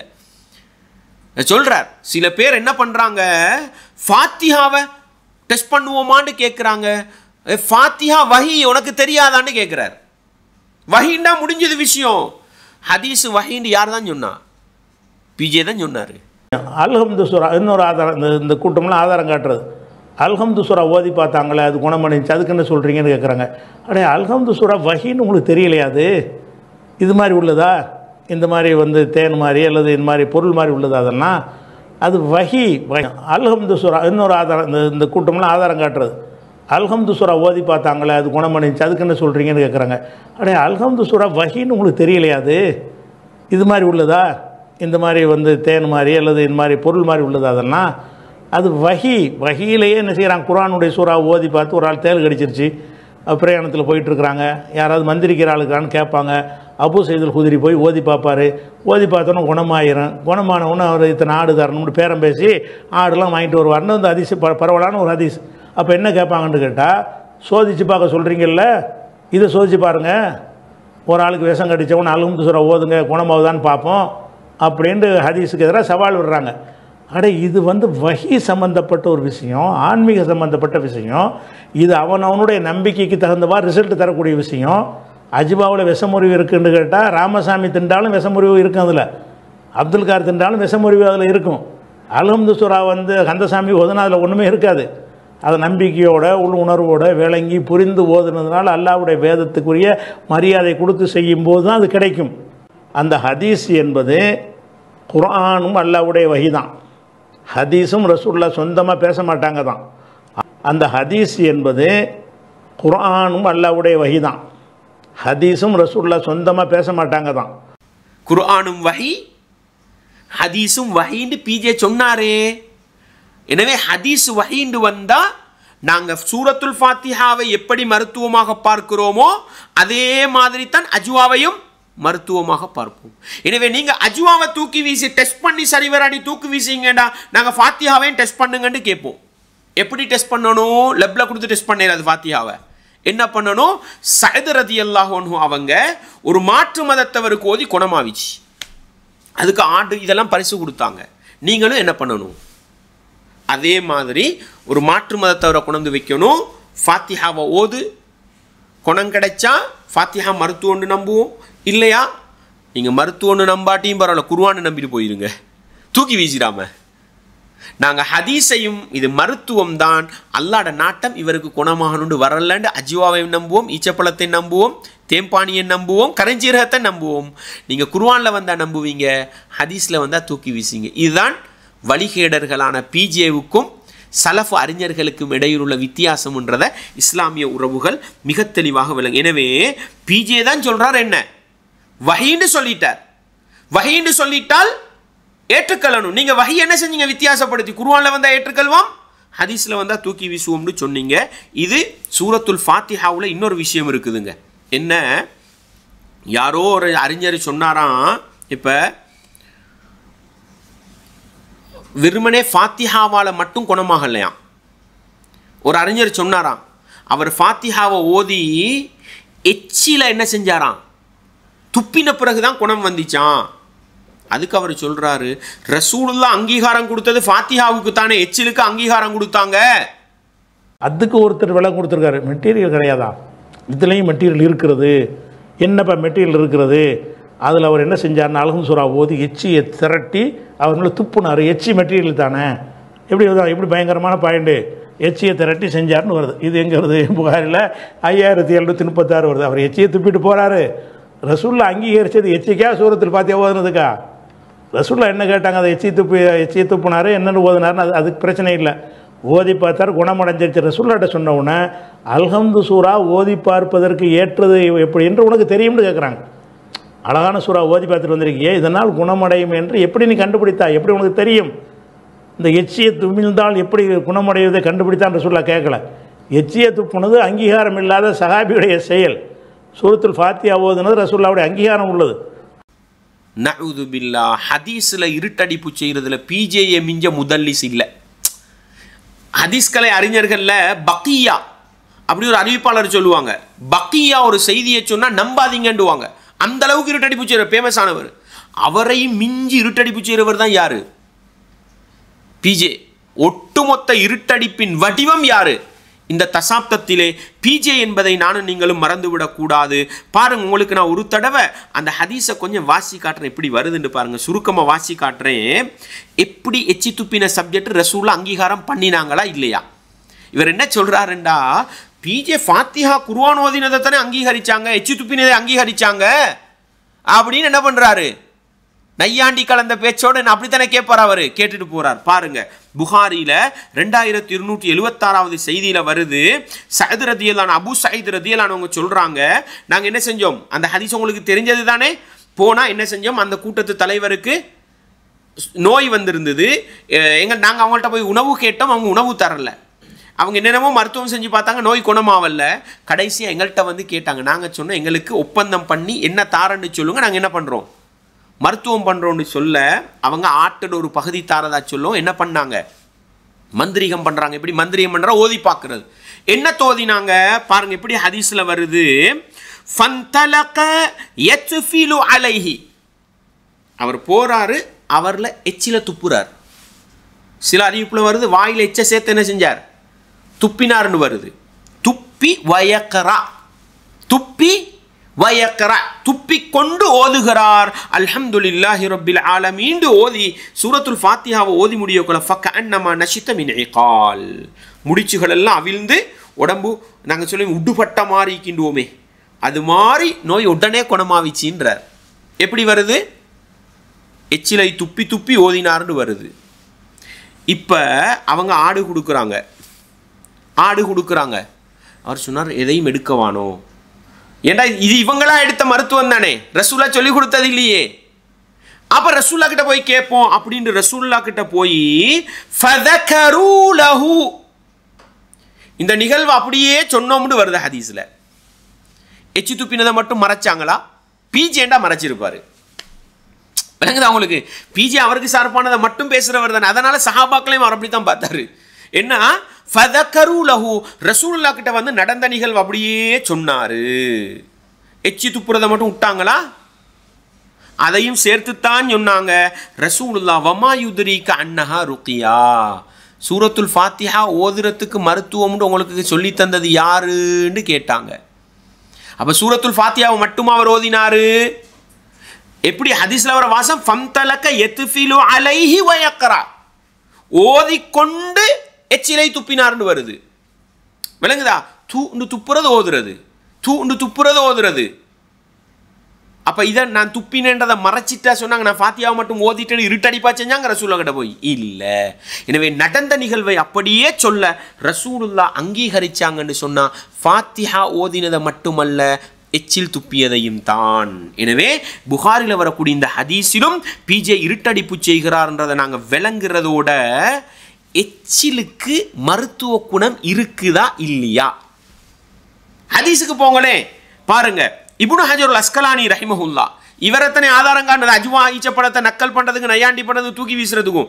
ஃபத்துல் பாரில இப்னு ஹஜர் அல் அஸ்கலானி ரஹிமஹுல்லா அவங்க இந்த ஹதீஸை கொண்டு வந்துட்டு பதிவு செய்யறாங்க. எப்படி ஃபன்தலக யத்ஃபுல், எச்சி துப்பிக்கிட்டு போனாங்கன்னு வருது தானே, அதை எப்படி சொல்றாங்கன்னு சொன்னா வஹுவ நஃப்ஹுன் மஅஹு கலீலு புஸாகின், எச்சியை கொஞ்சம் சேர்த்து காத்தோடு கலந்து என்ன செய்யறது, எச்சில துப்பி விடுறது அப்படின்னு சொல்லிட்டு காலபுனு அபி ஹம்சா, இப்னு அபி ஹம்சான்ற ஹதீஸுக்கு விளக்கம் சொல்லக்கூடிய ஒரு அறிஞர் சொல்றாராம், மஹல்லு தஃப்லி ஃபிர் ருக்யா, ஓதி பார்க்குற நேரத்தில் எச்சில் துப்புறது இருக்குது தானே, யகூனு பஅதல் கிராஅ, அது ஓதினத்துக்கு பின்னால தான் இருக்கும். லிதஹ்சீலி பரக்கத்தில் கிராஅத்தி ஃபில் ஜவாரிஹி அல்லதி யமுர்ரு அலைஹா الرீகு ஃபதஹ்சுலுல் பரக்கத்து ஃபிர் ரீகி அல்லதி யத்ஃபுலுஹு. அல்லாஹு அக்பர். என்ன, அவர் குர்ஆனை ஓதிட்டு எச்சிலை துப்பும் பொழுது குர்ஆனுடைய அந்த ஓதல்ட பரக்கத் எச்சால பெய்த்து அவருடைய உடம்புக்கு போகும். அல்லாஹு அக்பர். எண்ணெயை பூசுறது என்ன உடம்புக்கு போகும். அது மாதிரி ஓதின அந்த ஓதல்ட பரக்கத்து உடம்புக்கு போறதுக்கு தான் எதை துப்புறது, எச்சில துப்புறதுண்டு. ரெண்டும் ஓதலும் எச்சில் துப்புதலும் பிரிச்சு நோக்கிறதுல ரெண்டும் ஒன்றுடன் ஒன்று கலந்ததுன்றதை யார் விளங்கப்படுத்துறா, ஹதீஸ் கலை மேதைகள் விளங்கப்படுத்துறாங்க. அதுவும் இப்னு ஹஜர் அல் அஸ்கலானி அந்த கருத்தை என்ன செய்யறாங்க, ஹதீஸுக்கு விளக்கமா கொண்டு வராங்க. இப்னு ஹஜர் அல் அஸ்கலானியோட ஹதீஸ அஜ்வா ஹதீஸுக்கு கொண்டவர் ஏன் இதுல பார்க்கல, பார்க்காம முட்டடிச்சிட்டு போறார். எப்படி இருட்டடிப்பு, எப்படி ஃபாத்திஹாவுக்கு தானே அங்கீகாரம் வருது, எச்சி துப்புறதுக்காக வந்துச்சுன்னு என்ன செய்யற, சாதாரணமாக தூக்கி நாங்கள் சொல்லுவோம், ஃபாத்திஹாவை ஓதுவோம். இதுதான் சகோதரர்களே, குர்ஆனை நீங்கள் எங்கே ஓதி பார்த்தா என்ன பண்ணலாம், எச்சை தொட்டு ஓதி பார்க்கலாம். பாருங்க, முஸ்லீம்ல வரக்கூடிய புகாரியில 5745 இலக்க ஹதீஸை பாருங்க. ரசூலுல்லாஹ் ஸல்லல்லாஹு அலைஹி வஸல்லம் ஆயிஷா நாய் சொல்றாங்க, கான யகூலு லில் மரீத், ஒரு நோயாளி கிட்ட ரசூலுல்லாஹ் போனா என்ன செய்வாங்களாம், பிஸ்மில்லாஹ், பிஸ்மில்லான்னு சொல்லி துர்பத்து அர்தினா, எங்களுடைய பூமியின் மண், எங்களுடைய பூமியின் மண், பிரீகதி பஅதினா, எங்களில் சிலருடைய எச்சிலுடன் சேரும் பொழுது, யுஷ்கா சகீமுனா, எங்களுடைய நோயாளிக்கு நோய் நிவாரணம் கிடைக்கும், பிஇذن ரப்பினா, எங்களுடைய ரப்பின் அனுமதியோடு. எந்த மருத்துவ ஓதி பார்க்கிறதுக்கும் நிபந்தனை என்ன, அல்லாஹ்வுடைய நாட்டம் இருக்கணும். வகிச்சா உங்களுக்கு இதை புரியாம தான் அஜ்வா ஈச்சப்பழத்தை டெஸ்ட் பண்ணுன்றது. எனவே ரசூலா என்ன செய்வாங்க, எப்படி சொல்றாங்க, பிஸ்மில்லாஹி, நான் அல்லாஹ்வுடைய பெயரை சொல்லி நான் ஓதி பார்க்கிறேன், மருத்துவம் செய்கிறேன், துர்பத்தி அர்தினா. அப்போ என் ரசூலா என்ன செஞ்சிருக்கிறாங்க, மண்ணை தொட்டு பிரீகதி பஅதினா, அதில் எச்ச என்ன செஞ்சிருக்கிறாங்க, துப்பி நோயாளி உடம்புல என்ன செஞ்சிருக்காங்க, வச்சுக்கிட்டு தான் ஓதி இருக்கிறாங்க. யுஷ்ஃபா சகீமுனா, எங்களோட ரப்புடைய அனுமதியோடு நோய் குணமாகும். இந்த ஹதீஸை ஃபத்துல் பாரியில கொண்டு வர இப்னு ஹஜர் அல் அஸ்கலானி ரஹிமஹுல்லா, வகௌலுஹு பிரீகதி பஅதினா, எங்களில் சிலருடைய எச்சை சேரும் பொழுதுனா அர்த்தம் என்ன, யதுல்லு அலா அன்னஹு கான யத்ஃபுலு இன்த ருக்யா, ஓதி பார்க்குற நேரம் எச்சில் துப்புற வளம ரசூலுல்லாஹ் கிட்ட இருந்துருச்சுன்றதுக்கு இது பெரிய ஆதாரம்ன்றாரு. அதே போல பாருங்க, கால நவவியு மஅனல் ஹதீஸ், இந்த ஹதீஸ்ல அர்த்தம் என்ன, நவவிமான் சொல்றாங்க, அன்னஹு அகத மின் ரீகி நஃப்ஸிஹி அலா இஸ்பஹி சப்பாபா, தண்ட ஆள்காட்டி விரல்ல எச்சில் எடுப்பாங்க, எச்சில எடுத்து சும்மா வதஅஹ அல துராப், பிறகு மண்ணில் என்ன செய்வாங்க, தடவுவாங்க. ஃபஅலிக பிஹி ஷைஉம் மின்ஹு, எச்சிலப்பட்ட மண் என்ன செய்யும், ஒட்டி கொள்ளும். அதை என்ன செய்வாங்க, மௌலி அல் அலீல், நோயாளியில உடம்புல வச்சு அல்லது காயம் உள்ள இடத்துல வச்சு, காயிலனில் கலாம் பிஸ்மில்லாஹி துர்பத்து அர்தினா பிரீகதி பஅதினா யுஷ்ஃபா சகீமுனா பிஇذن ரப்பினான்னு ஓதுவாங்கன்னு யார் விளக்கம் சொல்றா. எனவே பிஜே இருட்டடிப்பு செய்கிறாரு, ஃபாத்திஹாவுக்கு மட்டும் அங்கீகாரம் கொடுத்ததாக குர்ஆன் சுன்னாவை நேசித்த அறிஞர்கள் இப்னு ஹஜர் அல் அஸ்கலானி, இப்னு அபி ஹம்சா, நவவி போன்றவங்க குர்ஆனை நேசிச்சவங்க முறையா விளங்கினங்க என்ன சொன்னாங்க, எச்சிலும் கலந்து ஓதி பார்க்கிற முறை இருக்குதுன்னு ரெண்டுக்கும் தான் அங்கீகாரம். எனவே புகாரியிலே வரக்கூடிய சூரத்துல் ஃபாத்திஹா ஓதிய ஹதீஸில் கூட பிஜே விளையாடுகிறார் என்பதை நானும் நீங்களும் மறந்து விடக்கூடாது. வேற எங்க எச்சி சம்பந்தப்படும், இப்போ இந்த ஹதீஸ் ஏற்றுக்கொள்வாரோ தெரியாது, மறுக்கப்பட்ட லிஸ்ட்ல வந்துருமோ தெரியாது. என்ன, அலி ரலியல்லாஹு அன்ஹு அவர்களை ஹைபர் யுத்தத்தின் பொழுது, நாளைக்கு நான் ஒருவருக்கிட்ட கொடிய கொடுப்பேன், அவர் அல்லாஹுவையும் அல்லாஹ்வுடைய தூதரையும் நேசிப்பவர் என்று ரசூலுல்லாஹ் கொடுத்தாங்களே, யாரு, அலி ரலியல்லாஹு அன்ஹு. கண் நோயில இருந்தாங்க. அலியை கூப்பிட்டு ரசூலுல்லாஹ் என்ன பண்ணாங்க? கண்ணில் எச்ச துப்பினாங்க. ஃபபஸக ஃபீ ஐனைஹி, ரசூலுல்லாஹ் கண்ணில் எச்ச துப்பினாங்க. ஃபபரஅ, உடனே என்ன செஞ்சிச்சு? நோய் குணமாவிச்சுது அப்படின்றத நாங்கள் பார்க்குறோம். விளங்குதா உங்களுக்கு? எச்சில் சம்பந்தப்பட்ட இடம். அதே போல ரசூலுல்லாஹ்வுடைய சஹாபாக்கள் எப்படி புரிஞ்சு கொண்டாங்க? உம்மு சுலைம் ரதியல்லாஹு, இந்த ஹதீஸை தூக்கி வீசிட்டார். எப்பயோ ரசூலுல்லாஹ்வுடைய வியர்வையை எடுத்து வைத்து மருத்துவம் செய்தார்கள் என்ற செய்தி உங்களுக்கு முஸ்லிம்ல பார்க்கலாம். மறுக்கிற கூட்டத்துக்கு என்ன விளங்கப்படுத்த இயலாது. நாங்கள் சொன்னமே, முன்னைய அறிஞர்கள் ஹதீஸை புரிஞ்ச மாதிரி புரிஞ்சா நேர்வழி பெறலாம். ஒன்றும் தேவையில்லை. ஒரு அஜ்வா ஹதீஸை மட்டும் ஏற்றுக்கொண்டு பிஜே அஜ்வா ஈத்தப்பழம் சாப்பிட ஆரம்பித்தால் மணிகண்டனால் காவு கொள்ளப்பட்ட சூனியமாக இருக்கலாமோ என்று கருதுகிற அது நீங்கி குர்ஆனையும் ஹதீஸை சரியா புரிஞ்சு நேர்வழிக்கு வருவார் என்றதை மீண்டும் நான் சொல்லிக்கொள்ள ஆசைப்படுகிறேன். அன்பார்ந்தவர்களே, இஸ்லாமிய உறவுகளே, அதே போன்றுதான் பாருங்க, உம்மு சலமா அபு அஸ்மா பின்த் அபி பக்கர் ரதியல்லாஹு அன்ஹா என்ன செஞ்சாங்க? ரசூலுல்லாஹ்ட்ட ஒரு போர்வை, ஒரு சால்வை ஒன்று இருந்தது. அந்த சால்வை என்ன செஞ்சாங்க? ஆயிஷா நாயகி கிட்ட இருந்தது. ஆயிஷா நாயகி மௌத்தா போன போற நான் என்ன செஞ்சேன்? அதை நான் எடுத்து வச்சு கொண்டேன். எதுக்கு? ஃபனஹ்னு நுகஸ்ஸிலுஹா லில் மர்தா, அதை கழுவி நோயாளிகள் என்ன செய்வோம்? குடிக்க கொடுத்துருப்பாங்க, இல்லாட்டி யுஷ்ஃபா பி, அதை கொண்டு நாங்கள் மருத்துவம் செய்வோம்னு என்ன செஞ்சாங்க? எனவே எச்சிலும் சரி மருத்துவம் சஹாபாக்கள் செஞ்சிருக்கிறாங்க. எனவே சஹாபாக்கள் ரசூலுல்லாஹ் காட்டி கொடுத்த மருத்துவத்தை இறை நம்பிக்கையோடு, ஆழமான நம்பிக்கையோடு செஞ்சிருக்கும் பொழுது நாங்கள் தாராளமாக செய்ய முடியும் என்கிற பாடத்தை மறந்து விடாமல் உள்ளத்திலே ஆழமாக நிறுத்தி கொள்ளணும். இந்த செய்தியை சொல்லிட்டு பிஜே சொல்றாரு, இதோட என்ன ஃபாத்திஹா சப்ஜெக்டோட இவர்களுடைய எல்லா வாதங்களுக்கும் பதில் சொல்லிட்டோன்றாரு. இவ்வளவுதான் விஷயம். வாதங்கள் எல்லா வாதத்துக்கும் சொல்லியாச்சு. இவ்வளவுதான் விஷயம். வாதங்கள் எல்லா வாதத்துக்கும் சொல்லியாச்சு. அன்பார்ந்தவர்களே, 2015 2016 காலப்பகுதியிலே பிஜேயை நோக்கி கேட்கப்பட்ட ஒரே கேள்வி என்ன தெரியுமா? முக்கியமான ஒரு கேள்வி என்ன தெரியுமா? இந்த அஜ்வா ஈச்சப்பழத்துக்கு சொல்றாரு என்ன? அஜ்வா ஈச்சப்பழம் சாப்பிட்டவர்களுக்கு சூனியமும் விஷமும் பழிக்கவே ஆதுண்டு வருதே, 100% பாதுகாப்பு. இப்படி கருத்தில் வந்தால் ஏற்றுக்கொள்ளக்கூடாதுன்னு சொன்னார். சாதாரணமாக அஜ்வாவில் ஷிஃபா இருக்குன்னு மட்டும் வந்தால், குரானில் சொல்கிற மாதிரி ஃபீஹி ஷிஃபாவுன் மாதிரி வந்தால் சரி, அந்த மாதிரி மக்கள் நினச்சிருக்காங்க, அப்படி போயிடுவோம். நீங்கள் சொல்கிற விஷயம் அந்த ஹதீஸ் வாசகம் என்ன இருக்குன்னு கேட்டால், இது காஃபியர்கள் கேள்வி கேட்குற மாதிரி, நிரூபிக்க சொல்கிற மாதிரி, பதில் சொல்ல விட்டு உங்களை ஓட விரட்டுற மாதிரியான வாசகங்களாக அதில் அமைக்கப்பட்டிருக்கிறது. அஜ்வா சாப்பிட்டால் எந்த ஒரு விஷமும் ஒன்றும் செய்யாதுன்றீங்கள. நீ தானே சொன்ன, எந்த ஒரு மொழிபெயர்ப்புலேருந்து நீங்கள் பேசணும். நீங்கள் வியாக்கியானம் கொடுத்தீங்கன்னா ஒருத்தன் ஏற்றுக்கிற மாட்டான், அது உங்கள் கருத்து. இந்த வாசகத்திலிருந்து என்ன வழங்க வேண்டும்? எந்த ஒரு விஷமும் ஒன்றும் செய்யாது சொன்னீங்கள. இந்த குடிக்கிறதுக்கு அடங்காத எந்த ஒரு விஷயம்ல எல்லாம் தானே அடங்க கேட்க மாட்டான். நீங்கள் சொல்கிற பதிலில் திருப்பி அடைஞ்சிருவானா? அப்போ மக்களை ஏமாத்துறதுக்கு சொல்கிறீங்க. அதனால தான் டெஸ்ட் பண்ணுவோம் இடத்துக்கு போனாரு, டெஸ்ட் பண்ணி தூக்கி வீசுவோம்டாரு. இதே மாதிரி ஒரு ஹதீஸை பாருங்க, முஸ்லிம்ல வரக்கூடிய ஹதீஸ். ரசூலுல்லாஹ் ஸல்லல்லாஹு அலைஹி வஸல்லம் சொன்னாங்க, மன் நஸல மன்சிலன், ஒருவர் ஒரு இடத்துல போய் இறங்குகிறார், இறங்கி அஊது பி கலிமாத்தில்லாஹி தாம்மாத்தி மின் ஷர்ரி மா ஹலக் என்று சொன்னால், லம் யதுர்ரஹு ஷைஉன் ஹத்தா யர்தஹில மின் மன்சிலிஹி ذلك, அவர் இறங்கி தங்கின அந்த இடத்திலிருந்து திரும்பி வரும் வரைக்கும் எந்த தீங்கும் வராது. இந்த ஹதீஸ் ஏற்றுக்கொள்ளலுமா? நாளைக்கு மறுத்தாலும் மறுப்பாரு. இப்ப நாங்க என்ன தெரியுமா சொல்லுவோம்? ஒரு ஆப்பிரிக்கன் காட்டுலுக்கு பிஜேயை கொண்டு போய் விடுவோம், பிஜேவுடைய ஆதரவாளர்களை இறக்கி விடுவோம். எப்படி? அஊது பி கலிமாத்தில்லாஹி தாம்மாத்தி சொல்லிட்டு இறங்கணும். உன்னைய சிங்கமும் பிடிக்கப்படாது, புலியும் திண்டப்படாது, பாம்பு பொந்துலுக்கு போயிட்டு வரணும், பாம்பு கொத்தப்படாது. டெஸ்ட் பண்ணுவோமா? இந்த ஹதீஸ் ஏற்றுக்கொள்றதா இல்லையா? நாங்கள் என்ன சொல்லுவோம்? இந்த காட்டுலுக்கு சிங்கம் இருக்குது, புலி இருக்குது, இந்த பொந்துலுக்கு பாம்பு இருக்குதுன்னு விளங்கிக்கணும். லா யுல்தகுல் முஃமினு ஃபீ ஜுஹரின் வாஹிதின் மர்ரத்தைன், ஒருக்க கையை போட்டோம் கொத்திச்சுது, ரெண்டாவது தடவை போட மாட்டான்றது தான் முஃமின். எனவே டெஸ்ட் பண்ண போகக்கூடாது. என்ன, நாங்கள் இந்த துஆ ஓதுவோம், ஒரு இடத்துல போய் இறங்கினா ஓதுவோம். ஏன்? ரசூலுல்லாஹ் காலத்தில் நிறைய பயணம் பண்ணுவாங்க, நடுப்பாதையில் தூங்குவாங்க. இந்த துஆ ஓதிட்டு தூங்கினா அவங்களுக்கு எந்த பாதிப்பும் வராதுன்னு தான் அர்த்தமே அல்லாமல், நட்டுவாக்காளிகளும் பூரான்களும் பாம்புகளும் நிறைந்த இடத்துல உட்கார்ந்துக்கிட்டு அஊது பி கலிமாத்தில்லாஹி தாம்மாத்தி ஓதி டெஸ்ட் பண்ணுன்றதுக்கு வந்த ஹதீஸ் அல்ல.